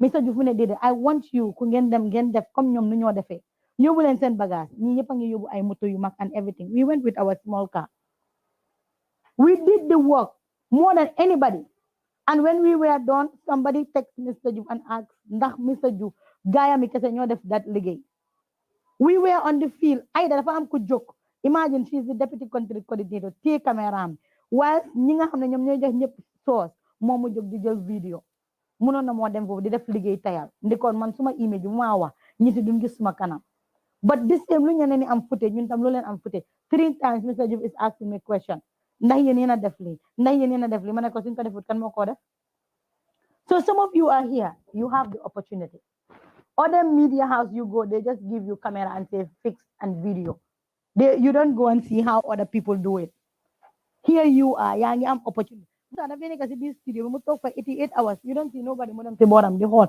lan la Musa di liggéey some of us are here sometimes day jël bunta bi ñu tëj ko pour ñun buñ dégg ñu ngi waxtaan sometimes I just bang ma dugal ma fekk ñaar ak ñetta ñu ngi waxtaan even when the internet is bad right now I can say this and I would say it even if Mr. Diouf is no more at Gambian Talents can go for itself Ida's strength is camera work not audio we know Musa's strength is audio. We will tell Musa, nakala, audio bili nakala, lele nakala, how ñu def ko ni, ñu def ko ni. Ida did it, nen egal ni, nen def ni, nen def ni. We went to the program. Ida was sleeping. Danjo is here. I told Ida, dama nga nelaw. Mu dem toog di nelaw. Man, suma bopa as journalist, maneka di mix with 2 different cameras and here he is. Ñu ngi ànd ak moom Danjo, mu ngi nataal, ma ne ko sa nataal yi dafa dark, adjust ko. Some of you are here when people tell you adjust nga ne kii dafa ma bañ. Or the bari wax. Whatever you do, it does not go to you. Mr. Diouf called me and asked me, send email bi dafa bon, Suddenly, they don't come to you. So whenever I come to people and I tell them this is how you do it, it's not like this or it's like this, don't feel offended because I have a responsibility. Just like I tell our yesterday. She went out to interview. Is it her fault? I told her, anybody you are interviewing, especially that has to do with somebody sick, you have to take moderate risk form. She went and interviewed the person without any moderate risk form. If we upload that video, they can sue me to court. They can take me to jail because you didn't take any permission. And these are things you have. Mr. Juve get it in America and say he wants to bring it here in Gambia. That is for you to take permission. We interviewed somebody and the person died. The family called and said, "Gene my video." Parce que kii tanewut or ñi donate ko. Are we the ones telling people you're not donate? What you say is what will depend.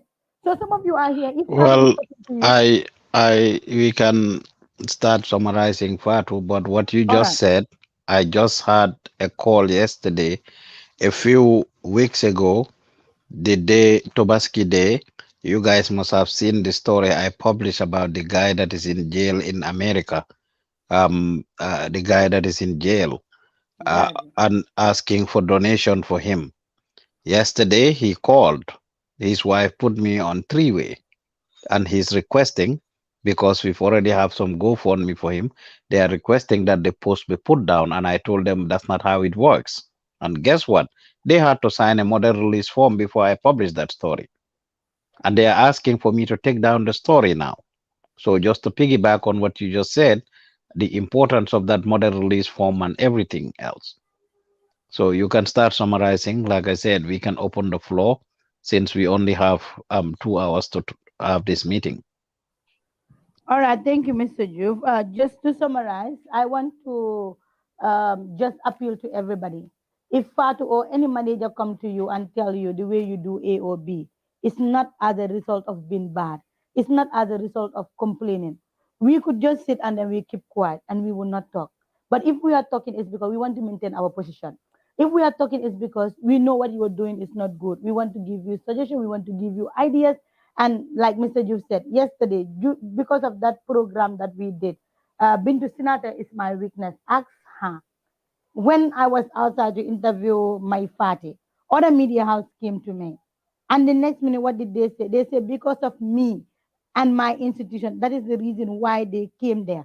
Because they saw the salt that these women were throwing there. And that was as a result of me being very observant. Sheriff, did any media house capture the salt and all that? No, it was only us. Saw the woman doing that. And there was an interview. Sheriff was interviewing somebody. And I took the mic away from Sheriff. And then I said, Sheriff Kai, Gawa. And Jigen Binyu them new interview ko in Mandinka. And she said she will do the wall of later. But the moment Sheriff interviewed the lady, the next minute I say in wall of the lady say no. Doma mo am kuwane non-stop interview. So digi interview, I have to address KMC guy because Domi Solo Saneng have to come to us and say, boss am fum tahaw naat la waron ta interview ko. I say hana ñu nekku nit. So the moment you are in the office, there is no office that you work, they say go to work 10 o'clock, especially in a professional institution. It's only Gambian talent. 10 o'clock you go to work. 2 o'clock you go back home. When we were working at the Ministry of Information, 8 o'clock it's time for work and you close 4. Either you are staff or you are not staff. So I'm going to sacrifice. Sacrifice. I could have been like any boss. So money 12 o'clock. 2 o'clock magina magana meeting. Do man you the next day. I don't do that. I want my salary that Mr. Youth is paying me, even if it is small. Let it be something that I work for. So I'm appealing to everybody. Some of you want to fall in the story. Like yesterday, I have a conversation with somebody telling me if they can find you or if they can wherever. Sheriff again, I'm using as an example. He's staying in Birkama. Dem nañ si kiram si not si kiram si boram juli bi ak yow. Fum deka Birkama fu doon dem te ñun dañ dem ak moto ñun suñu bopp sax dañ feel dañ soona. Garmi right now deka tut fum deka mu ngi deka feneen. But some of yéen nga ne ñu moto problem. Some of yéen nga ne suñ tali bi dañ koo defar. Some of yéen nga ne ñu whatsoever. Myself suma kaa mu ngi noonu dafa am problem. Dama ko jël ma xool romba ko dem dox ma ñëw si office bi. I will never come late. So xamee foo dëkk dafa sori teel a la ñëw soo xamee foo dëkk dafa jege teel a la ñëw soo xamee ne 10 leen start 9:35 nekk fi nga ndeewoo balaa 10 nga dugga nga def sa liggéey Mr. You've said, and I am going to emphasize again on it. We are not going to take it for anybody because ñi sola liggéey bi dafa bari. Déma gis ngeen two people came here and bought a form. On Monday, somebody came and tell me, Mr. Jufune free la. Can I have the form? I say no. Mina mugi dekabe somewhere around Costa Road. I say go back and you come, you bring money. I could have given her 250, but I'm not going to do it. Legi ñu ne ñu ngi Thank change you. suñu ways. Thank Thank you. you very much. Thank you very much. So, some of the things that we observe is what we are saying, and we are open to suggestions, comments, and discussions from each and every one of you. Feedback as well. None of this is geared towards witch hunting anybody. We just want people to understand and understand very seriously that we are wasting a lot of time. Institutions that people are coming to pay and doing this, though they am this problem because you are only after the money. They are only after the money. So fair Sahal is 15,000 and you don't take it seriously. That's on you. In fact, dinañ yàkkamte nga ñàkk serious sax so that they replace you with somebody else. And the same position can have 30,000 instead of the 15,000. So because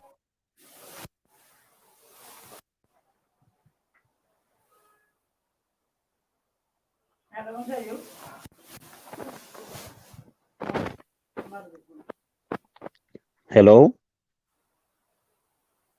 hello, can you guys hear me? Can you guys hear me? Can you hear me? Yes. Yes. So what I was saying is because it's free of charge, that's why people are not taking it seriously and doing what they want to do. It's not going to continue like that. It is important that folks understand that, folks realize that, and folks act on that. Because at the end of the day, time is not on our side. If people were paying 15,000, 20,000, 30,000, at the end of the day, you would not be doing the same things that you are doing right now. And we are really ready to take this to the next level. And we wish people open up and do what they need to do. So, any questions, comments, suggestions, feedback? Yes, Mr. Juf. Uh-huh. Yeah, this is Garmi Mohammed. Okay, Garmi. xam naa maanaam li may wax rek mooy dama assuré ak entire team of Gambian di leen wax ni liggéey moom def naa ne soo ko ñëwee di def ci barab boo xasee ba dugg ci barab bi amutoo leneen loo fay def lu dul liggéey ndax fa nga jógee liggéey nga fay tàggoo di def so pour mbir dem jëm kanam moom ku ci nekk dafa am wàllu wu rëy wu mu ci war a bay ak foo mënti toogee ci buntu boo mënti nekkee dafa am wàllu bari boo ci war a bay moo xam yow yaay balekat bi fii wala ak loo fi mënti doon position boo fi mënta yore ci ña war a jëmale liggéey bi soo ko nga dugg ngir ci sa bopp sax ndax balaa ngay dugg ci balaa ngay dugg ci sa bopp nga war a njëkk a dugg ba pare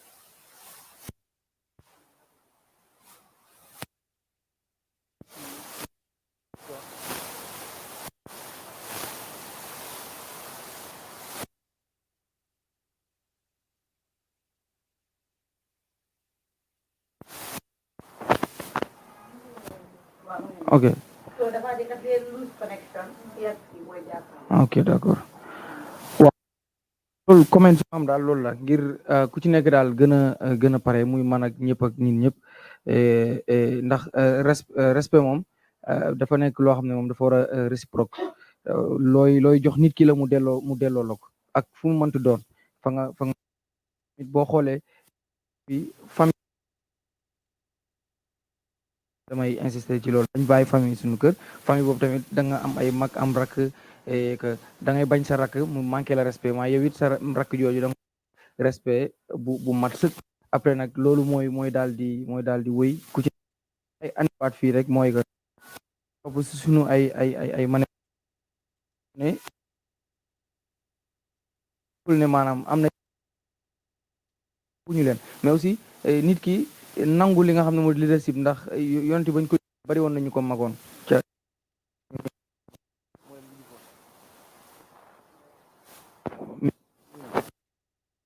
mi ngi ñëw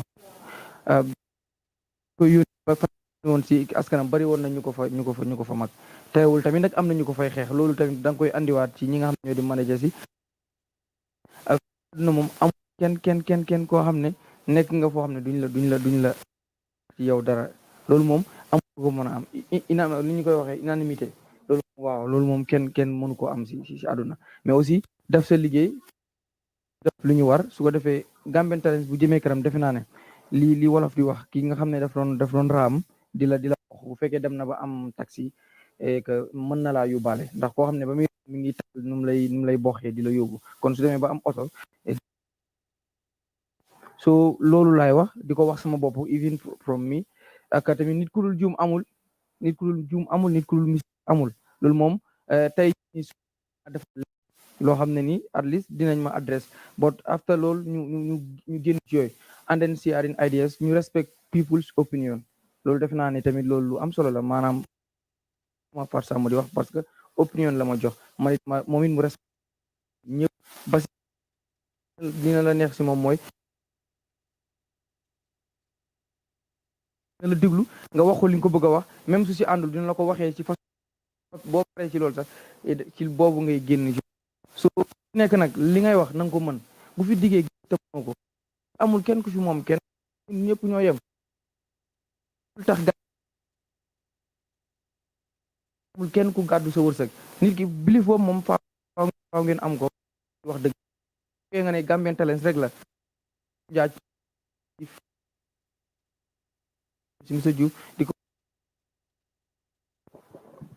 ba tey nekkul di wax so maanaam daal ma tëjee ko fii sax ku ci nekk li ngay wax na nga ko mën su ko defee bu def gi jotee li gaari wax rek wax sa teel mujj ga rafet bul fi diggee géej te loolu mënoo ko mottali bu boobaa disappointment dina ñu am bu ñu yàqante ñun ñëpp ñoo bokk bul gis sa moromu intaan di ko dem di jaxase bëgg am loo am fii lu fii nit di am na doon loo xam ne loolu liggéey la waaye bu la ko fen may bu la ko jaxase may bu la ko def yëfu saay-saay ak njuuj njaaj moom boo ko deful tamit yàlla gis na lépp yàlla moom wax nañu ko maa leen gën a xam li ngeen defagul maa leen gën a xam sax li ngeen di xalaat donc kooku moo gis lépp nañ ci xalaat tamit ab sunu borom ëllëg nañ ci xalaat sunu borom xalaat borom place mais aussi ñoom it njiit dafa metti waaye jiite te cër ñi leen yilif su ko defee rek defe naa ne lu mu metti so dina boobu rek laa amoon li ma wax and then maa ngi jégalu ci kàddu gi bu fekkee wax naa fi any language bu xaw a maa ngi jégalu nu ni seetaan jërëjëf. Yeah, I think Garmelungwa, I'm not solo. I think we all also have to all say what we think. Lola fata tabit to coverage nit mu mëna wa diw de na dem diw na def li na def lele su ko defee ñi dafa ne kii am na confidence right now maa ngi ñëw maa ngi am idea of ku moom ak awa ku ñu def a programme just because of lin nekk di gis nu gaay nekk di demee la so it's a meeting ñun ñëpp ñu waxtaan there is no perfect individual.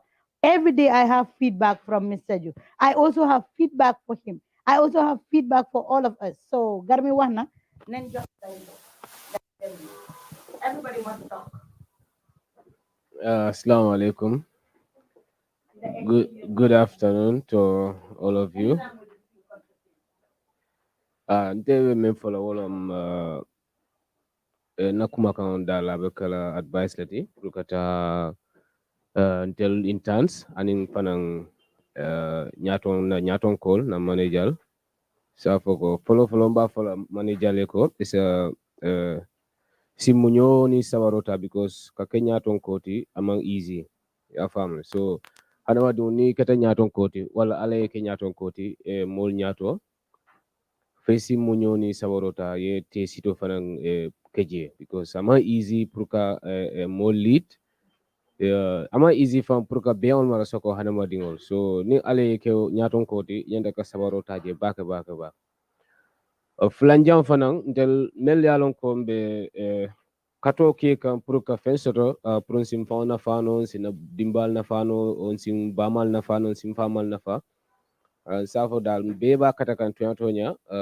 sa try fana nga kato nyin lafa because kato nyin abina nafa be murulan telephone leka atita modo kan ate fat samba na fala te ada na fala te Mr. Juve na fala abe murulan telephone leka because abe telephone le na ya fam so ko nyin boy ko kuro dal nga try nga kata nga kato nyin nga lafa baka to nyambe ba kata kanne mo be ba kata kanne ama easy dun do ko fa bonyale so but fonsi munyoni sabalo tan telefona ya wolon defana na kumote ngamen soto advice mbemen di la kata mo ko ala baraka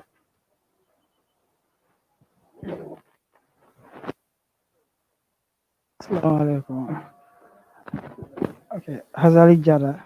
So, ndanga mi soda masia, mali for like from Karawan season to Puran season, so na trying water. So, to the best of our ability.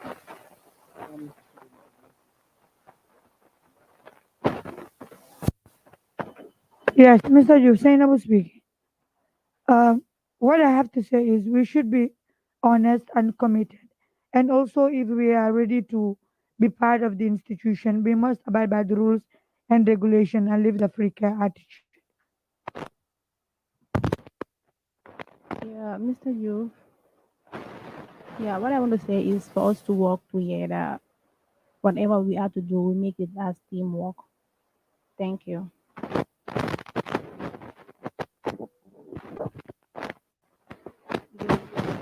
What, mother?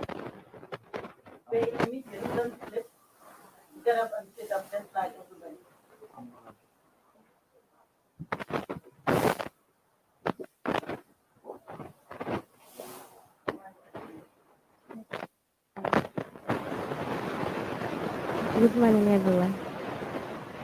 Well, it's true that we are all here for something, so we should put our hand in group and make sure that what we are here for, we abide by the rules and regulation. We make sure that we fight for it, and that's all.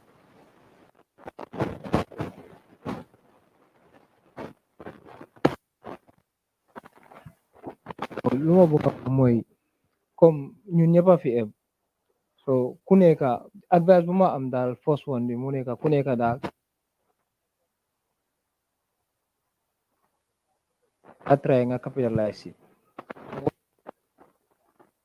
loo munti def moo te soo ko defutee comme noo ko war a te it's okay it's okay kon lu ma nekk di wax moo de comme chance buñ la jox nga try capitalize si soo try capitalize si nga def loo mun next time mun nañ laa jox lu ëppa loolu daal moo gën ñu jox la defuloo dara second thing lu ma am pour wax mooy fii ñun yëpp dañ dee ñëw si institution bi di ñibbi before ñu start fii dañ ñu jox ay document pour ñu sign ko you understand man since at the beginning ba tey every day daf dee nekk si suma mind bi ne bu ma doon ñëw fii bu ma ñëwee si interview bi dañ ma jox ay document yu ma sign so document yooyu dama ko sign ne dama war a def lii ak lii yaa understand so even if nit buga yaaxa suma attention dama laa paak seet ma focus si loolu because kenn ñëwut fii pour xaritoo ak kenn gars yaaga nañ ko wax fii waaye loolu dëgg la kenn ñëwut fii pour xaritoo ak nit understand sa first intention bi boo fii ñëw dafa nekk da nga ñëw fii pour achieve dara ñëwuloo fii pour friendship so friendship boobu suñ koo def nañ ko def waaye suñ koo def we have to be very careful of that ak luñ munti def tamit ñu understand ne comme document buñ signoon nekkul ne comme kayit kese la doo sign document nga ñëw law sign nekuloo di def comme you are not acting according to what you sign su nekkee feneen la if you do things like that mun nañ laa suu wala ñu def la leneen even su nekkul Gambian Talents foo mun di dem sooy sign document you have to be very aware of it looy binda ak looy wax yëpp war ngaa bàyyi sa xel sooy sign nga xam looy sign te loo sign you work according to that one that is the only advice I have for everybody.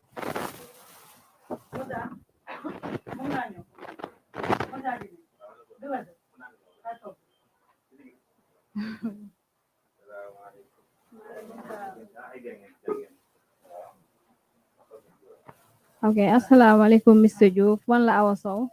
Okay, man lu ma doon yokk rek mooy comme ñun ñu gën a góorgóorlu ñu xam suñu soxla parce que tamit moom tamit daf dee am patient trop si ñun suñ time bi nekkul benn léegi-léegi dafay jóg moom si diggu guddee mu ngi toog pour di ñu jox ay leçon ñun tam war nañ xool si loolu moom magum jëma mu ngi amee famille am ak lépp day bàyyi léppam li muy def jóg toog guddi pour di ñu jàngal ñun tam war nañ xam suñu soxla li ñu fi ni ñu xam ko ñu yokku daal suñu góorgóorlu waaw loolu laa si bëggoon yokk. Good afternoon, Mr. Juf.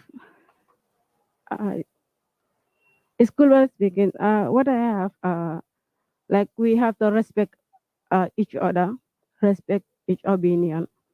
No one is above the law. Like sitting with your friend or your partner, backbiting that not bring us here. We don't have that time. If you sit with someone, you are backbiting. Let's say you are backbiting Kadio, you are backbiting Isaac, you are wasting your time and you are wasting your energy. Those people are doing things they're supposed to do. And the second thing is like the managers and we the interns and the staff, we have to be like, I don't say like we can equal the position, but we are all the same level. We have to give respect to each other. When the manager is talking, you have to listen. And secondly, also when the manager also wanted to talk to like the intern or the staff, there is a way so that the person will not feel bad or the person will not see like he or herself like the way you are talking. And that's the advice I have. Assalamualaikum Mr. Diouf Maymuna la man lu may wax comme like pour am opportunity comme like Gambian Talents easy wut daal suñ la joxee opportunity bi da nga war a téye da nga ko war a seriously nga teg ko accordingly.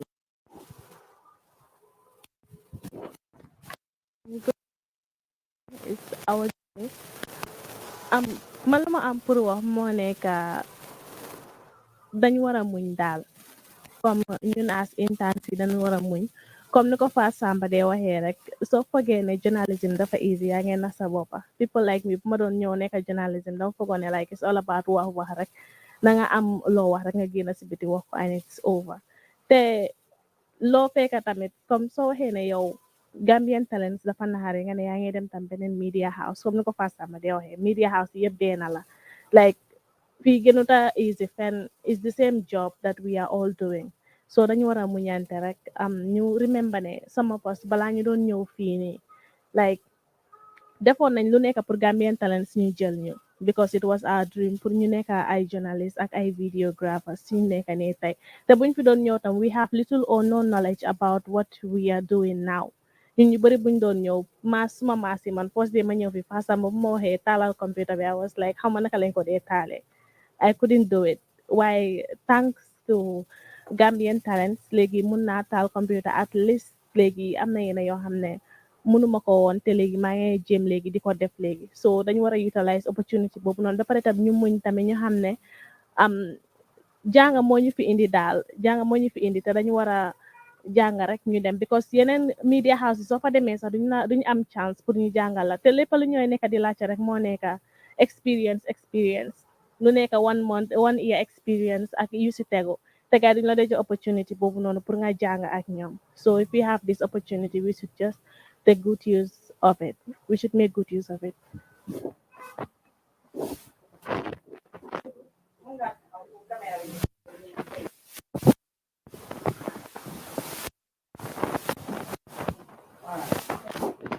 Waalaikum salam segu.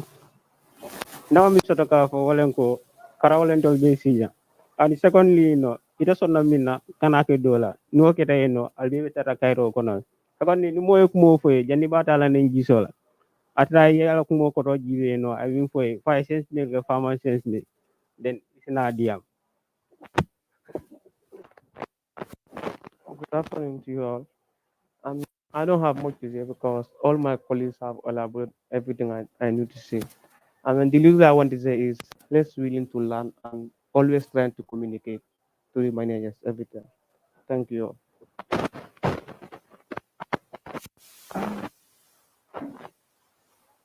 Everyone, my takeaway message is that we should all know what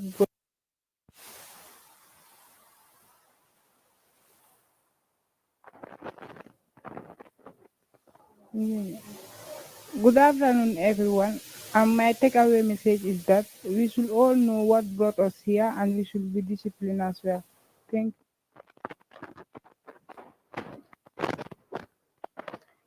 It's my be Fati. Man lu may wax moo nekk like ñun ñi xamante ne we are doing our shows and nekkuñ di ko def nañ ko def and we all like ñu def ko comme nañ ko daan defee man lu lay wax bi ñun yëpp ñu góorgóorlu daal si luñ nekk. Yeah.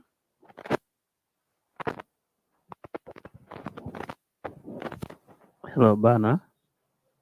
Balaa maa commencé. Asalaamaaleykum warahmatullahi taala wabarakatuh. Man la Alassane Ba.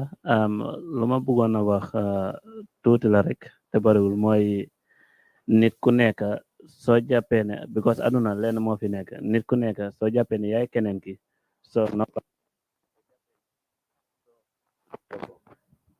baax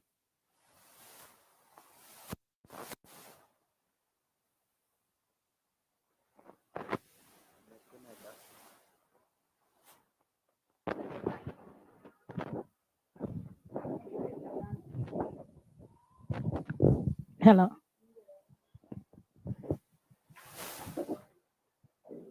hello baax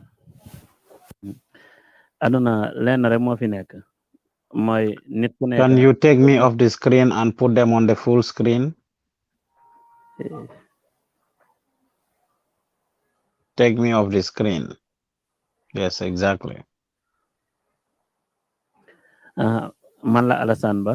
Lu ma bëggoon a wax mooy aduna lenn rek moo fi nekk nit ku nekk da nga war a jàppee sa morom mooy sa bopp jàppee sa bopp lépp loo xamante ni nit def na la ko mu metti la xamal ne soo ko defee keneen tamit def koy metti so yooyu da nga ko war a avoid ñaareel bi mooy comme ci wàllu Mr Diouf tamit comme dafa nekk nit koo xamante ni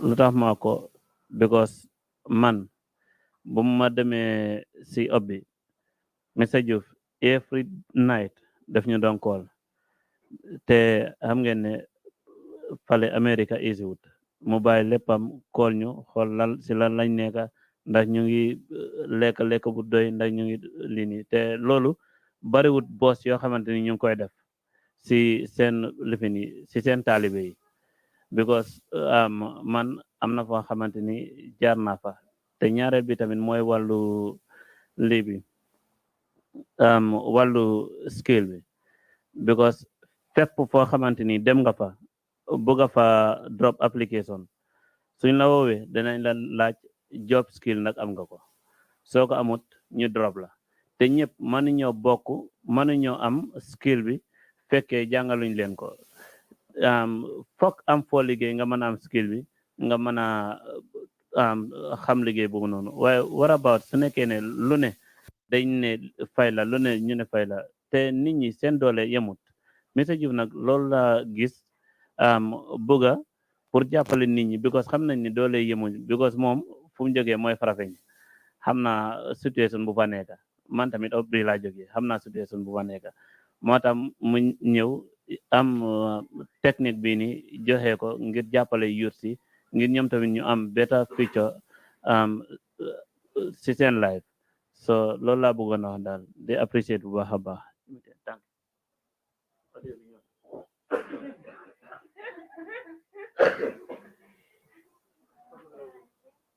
Well, good afternoon. Man la Aida Jallow.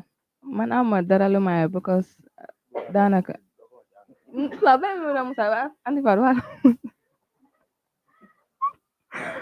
well pana ju góor lek ak muñ pana soo muñee rek di nga muñ because loo munti am si àdduna muñ moo la ko mun a may ak yaru.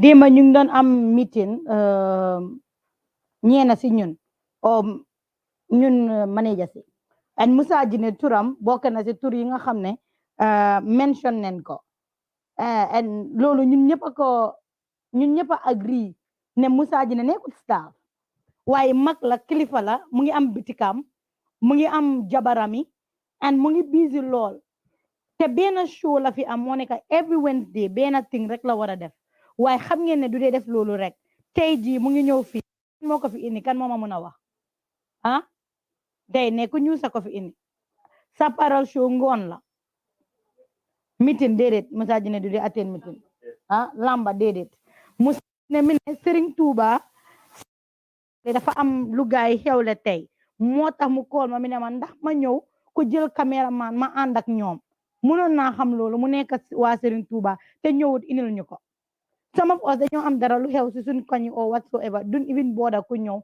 ñu ini ko so mu ñëw mu wax ma loolu ma ne ko ñëwal si office bi ñu ngi am meeting but ñeena si yéen soo leen koole ngeen ne dama bëgg a def lii ñu ne leen déedéet nga ne den yaaxa suma idea te fekk sometimes yéen da ngeen fi dee nekka yow Fatmata nekka nga fi fan yi amuloo caméra passing ku génn dem defi ji sa liggéey awa sow last week bugga nga génn na bugguloo génn am nga caméra passing whole office bi gisuloo fi benn caméra passing ana caméra maani is a question so let us give Musu and then later Musa Jine mu doog a wax ak Ami Jiba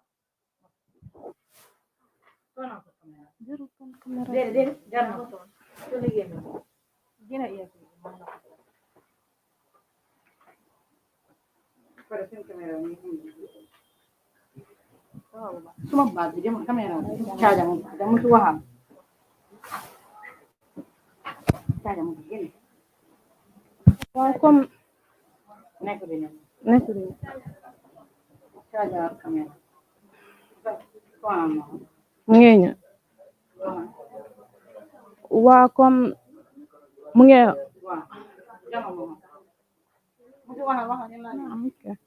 comme tey ama lu bëri lu ma wax daal because gaay wax nañ yëpp waaw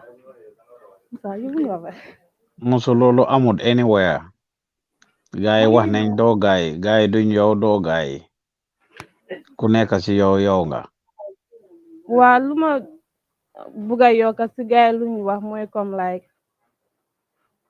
comme ñu góorgóorlu daal comme luñ dee wax comme buñ doon ñëw fii ñu bari xamante wuñ because man moo xawma fi kenn te ma doon ñëw jënda si form tamit man kenn maa ñëw so liggéey moo ñu fi andi ñu nekk benn liggéey comme like bàyyi caaxaan dama am benn xarit si benn media house bu mu doon dem sax man maa ko gunge foofu ñu ñaar ñoo dem so kooku time bu mu ko wax foog naa suma juumut xama 7:30 nga war a sign in xawma 8:30 so mu ngi doon wax ne like sooy wàcca 6 ngay wàcca te kooku fu mu dëkk ak foofu sax dafa sori waaye comme la xam nga ni ku nekk da nga bugg a am like future ëllëg da nga bugg a mun dara so fa mu sacrifice mu teel a dem so foog naa fii tamit di same thing noonu lañ war a def am na keneen tamit ku ma wax ne yéen xanaa seen media bi like ay reportante rek moo fa nekk comme media lu ma si xam mooy da ngeen di comme jàppalante ngeen liggéey nekk benn comme like xëj na fii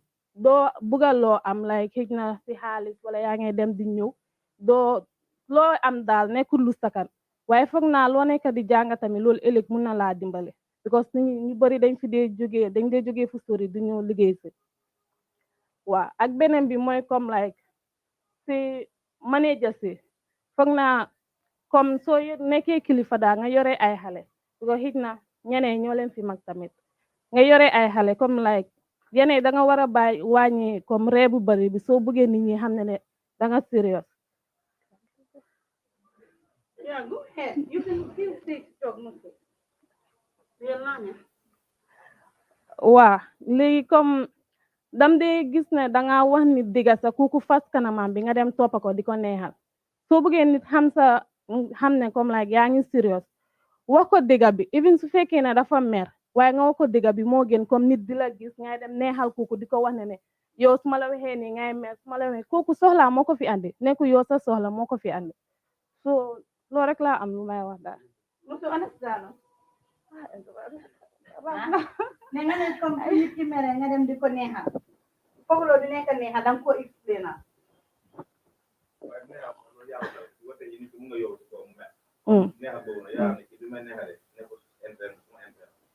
déedéet comme yow Musa mun na maa bay moo yow waaye léegi ngeen xooloon ma jël advice because then you to change that Mr. Diouf mun naa ko xeet yow nga wax ñu ngi laa dégg dañoo change It is very important that we all mean what we are saying. As I sit here, I listen to all of you talk. Ku nekk si yéen li moo wax gom naa ne mooy li am te mooy dëgga. Each and every one of you talking, I believe what you're saying is what you mean.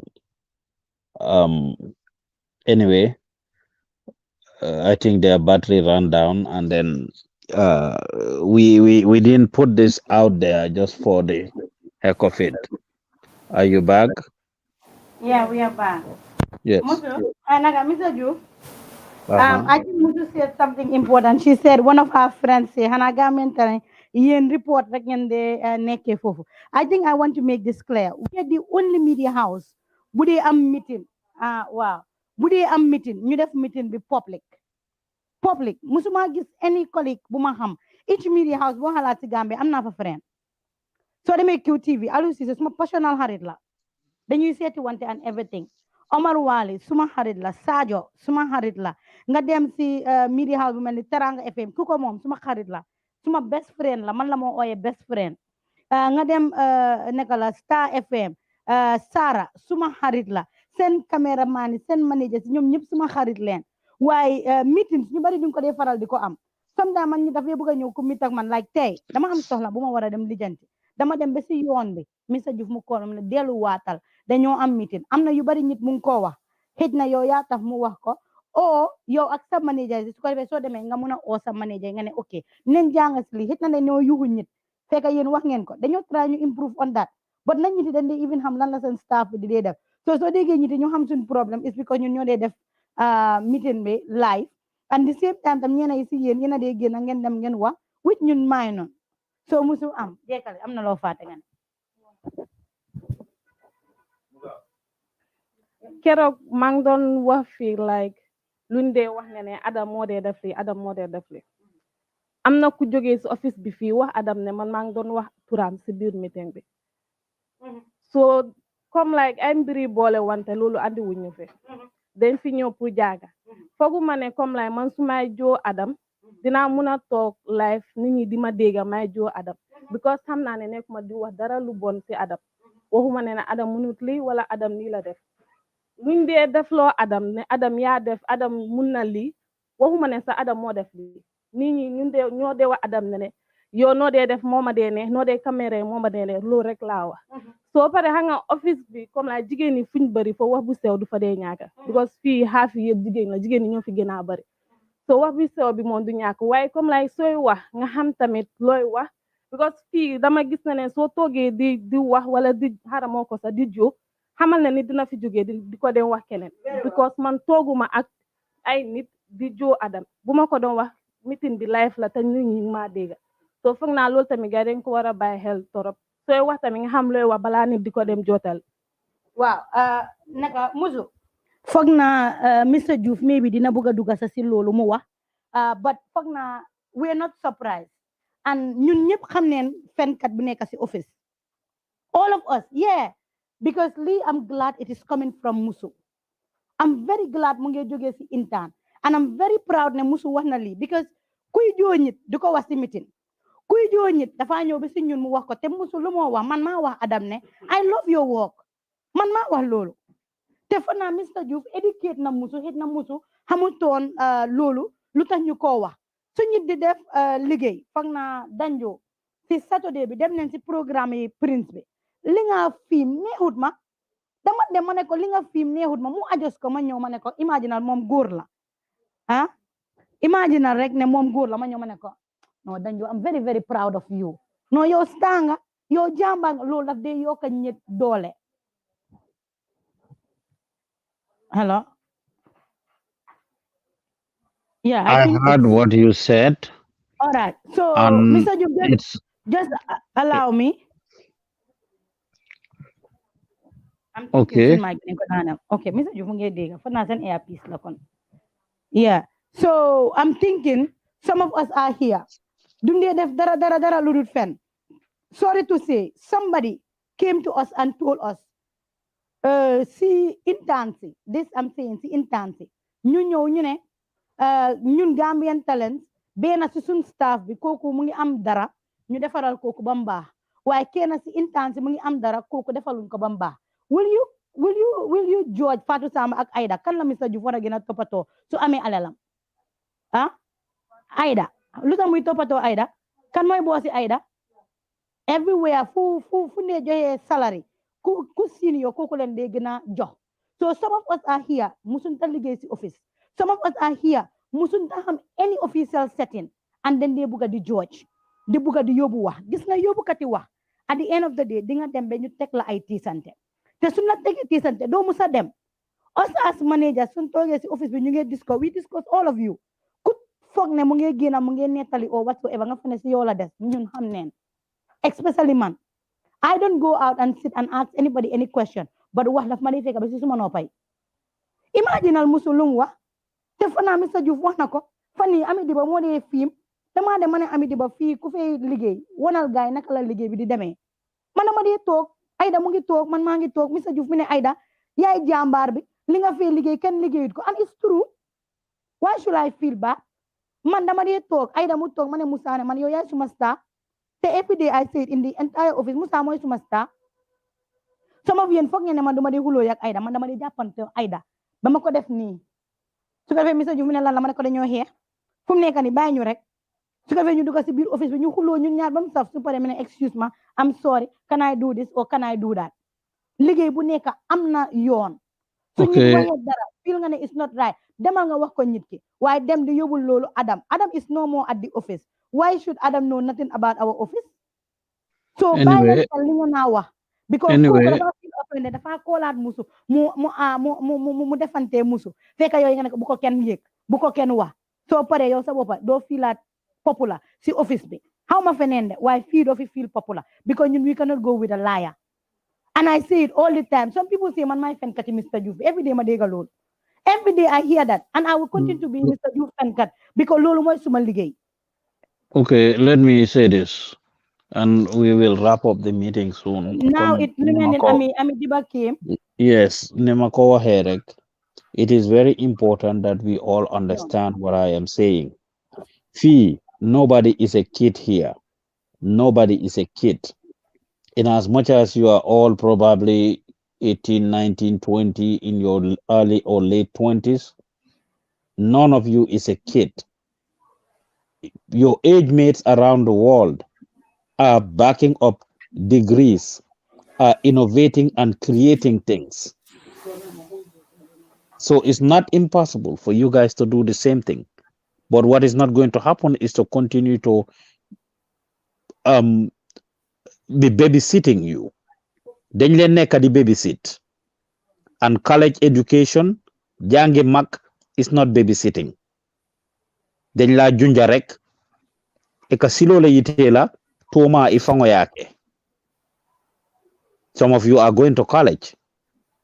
Some of you have been to college and you know exactly what I'm talking about. Most of you may not have the opportunity to sit in college.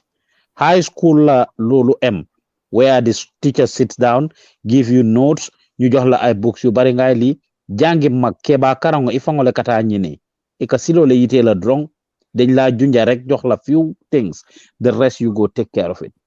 Yen nak dañ leen nekk di spoon feed too much. We are spending a lot of time in this internship and it's delaying us somewhat. So that babysitting is not going to continue again. By the end of the month, a lot of you will be dropped if you continue. Lying has no place here. Fighting has no place here. All the things that I said the other day, last week, you can go back and watch the video. It's there if you don't remember. We make our meetings live because we certainly have nothing to hide. So it's very important that all of you realize this. To you, the young ladies, like I said, I'm very proud of you for taking up the initiative to want to come and learn these skills that would benefit you to eternity, both in Gambia and outside, especially those that are into videography. But wax bu sew bi indiwut leen fi. Sirif Conte said it. ñëw leen fi pour make friendship. We've been saying it all along. ñu bari si yéen nag wax ngeen, and what you said is in line with what needs to happen. But realistically, are we honest to ourselves? Most of you that are talking are barely living up to expectation.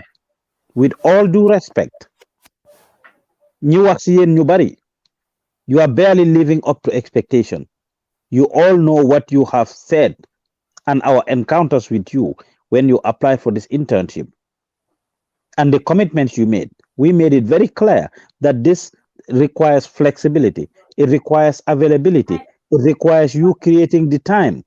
Ñëw suba, ñëw ngoon, ñëw guddi, tukki, going to the provinces, traveling to different places. And most of you said, yes, we'll be willing to do it. Even the 4 days commitment we are talking about now, people cannot even come for 4 days. Mr. Yu, Uh-huh. our laptop is having low battery. Can you just allow Amidiba to speak and Musa Jine so that you can just close, even if light go off, light went off, even if the laptop go off, you can close through the phone. Amit talk and later Musa can talk. foog naa li ñu fi indi mooy liggéey ku nekk soo ñëwee fii war ngaa try nga def dara loo xam ne li nga mën a si jàngee daal man loolu laa am pour wax loolu waaw because bi si fekkee ma ko dama ñëw afternoon tey after loolu but lan nga jàng through the office, what do you think we should improve or what do you think people are doing right? Because yaa ngi trial mu ne nag dee confuse léegi loolu moom dëgg la kay because technical work bi àndut ak wax so léegi da nga understand ñu ngi def tam lu nekk right? Okay, thank you. So jaar Musa Jine. ay takkal ma ayda rek loolu rek laa bëgg def mu toll nii fii daj la tey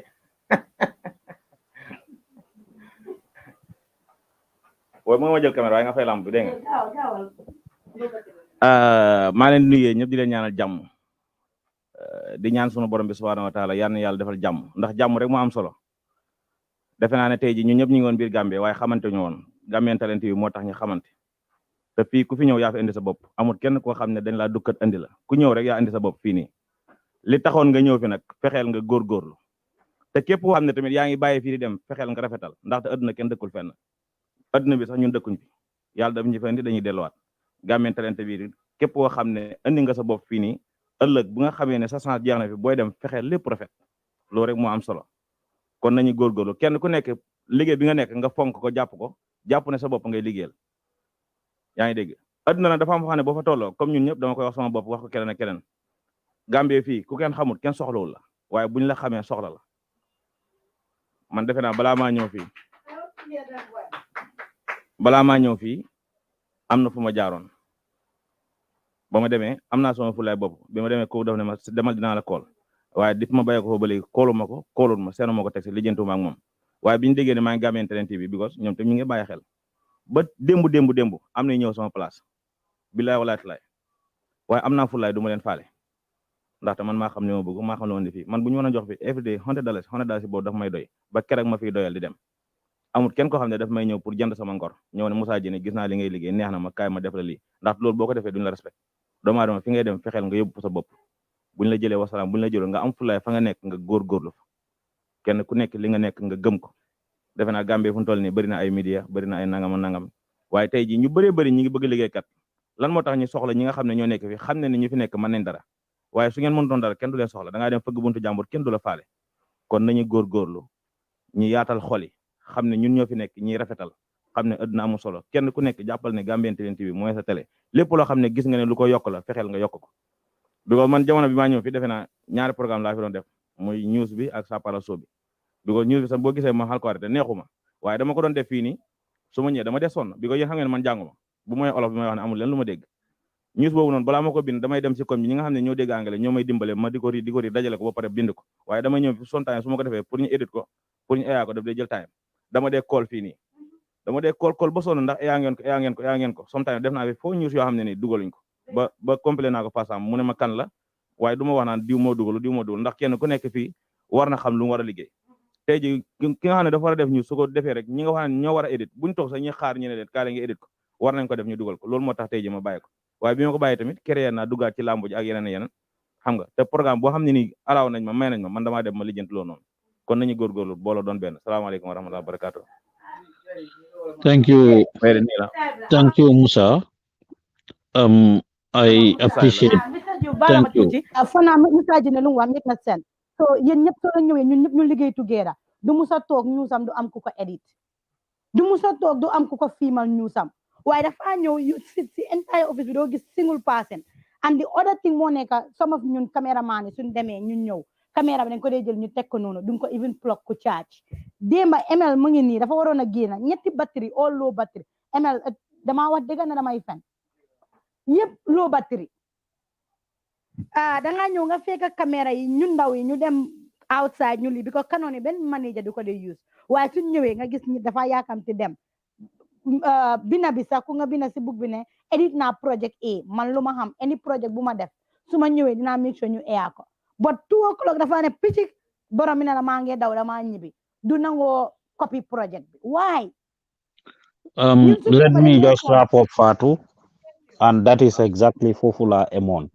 I said most of let people come. We should not be reminding people most Wednesday and Friday. Lila War, it all comes back to the same thing. Kuneka, everybody, what is expected of you, you know it. Manglen don wax ne ken si yendu halel. Musa Jinne said it at the beginning. Ken tiyewut loxo ken o tanki ken indiko. Everybody that came to Gambian Talents came here willingly. Sisa chobere bopa, and that is why it is important that you remember that. Sheriff wax na len ko ne time boom toge mu helat lim commitment am rek, it makes him to want to do. Nit nak amu daral dut kadom.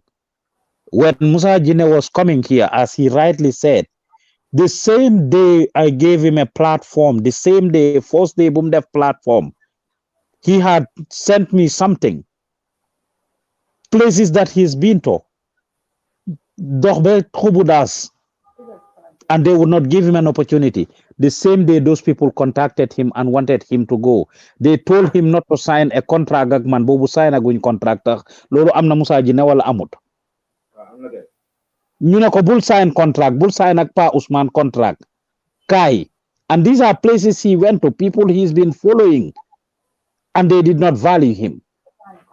So pour ngeen xam rek ne lu sotti am borom nit ñi dinañ leen bàyyi dinañ leen seetaan ngeen a def li ngeen a def ba ngeen sotti ni ko Garmi waxee, and the experience is no different for Musa Jinne, it's no different for Garmi, it's no different for Aida, it's no different for Fat Samba and all of the people ñoo xam ne we have actually touched their lives by giving them the opportunity pour ñu grow and learn the skills ñu dem ba mokkal wala seen loxo set wala at least su sa loxo setut sax nga am the opportunity to do things.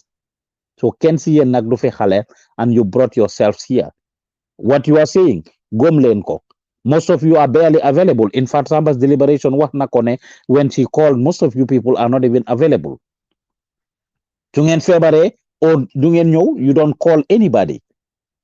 If you are going to be late, you don't call anybody. When the office call you, you don't pick up. Most of you came late today. By 10 o'clock when Ida called me a few minutes to 10, or at 10 o'clock, munama 10 people ñoo fi nekk or 9 people ñoo fi nekk, and the meeting was at 10. Why should people remind you? Yes, we have been doing it. We've been reminding you. But why should people remind you? We are not supposed to remind you. You are supposed to come on your own. You are supposed to do things on your own and voluntarily. Because nekkulen halal. If any of you was to be called by the American embassy or any other institution to go get a visa, ken du len ko wax. So if you make a commitment and part of your responsibilities is to attend a weekly meeting, ken warud la ko wax. If you said you're going to be here at 10 o'clock or 11 o'clock or 12 o'clock, ken warud la remind lulu. So being late for one time in 1, 2, 3 months is understandable. But every week, 3, 4 days, and you are late every single day or most of the days, is not going to be accepted or tolerated here. So right now, this is where we are. We are not going to continue to do this.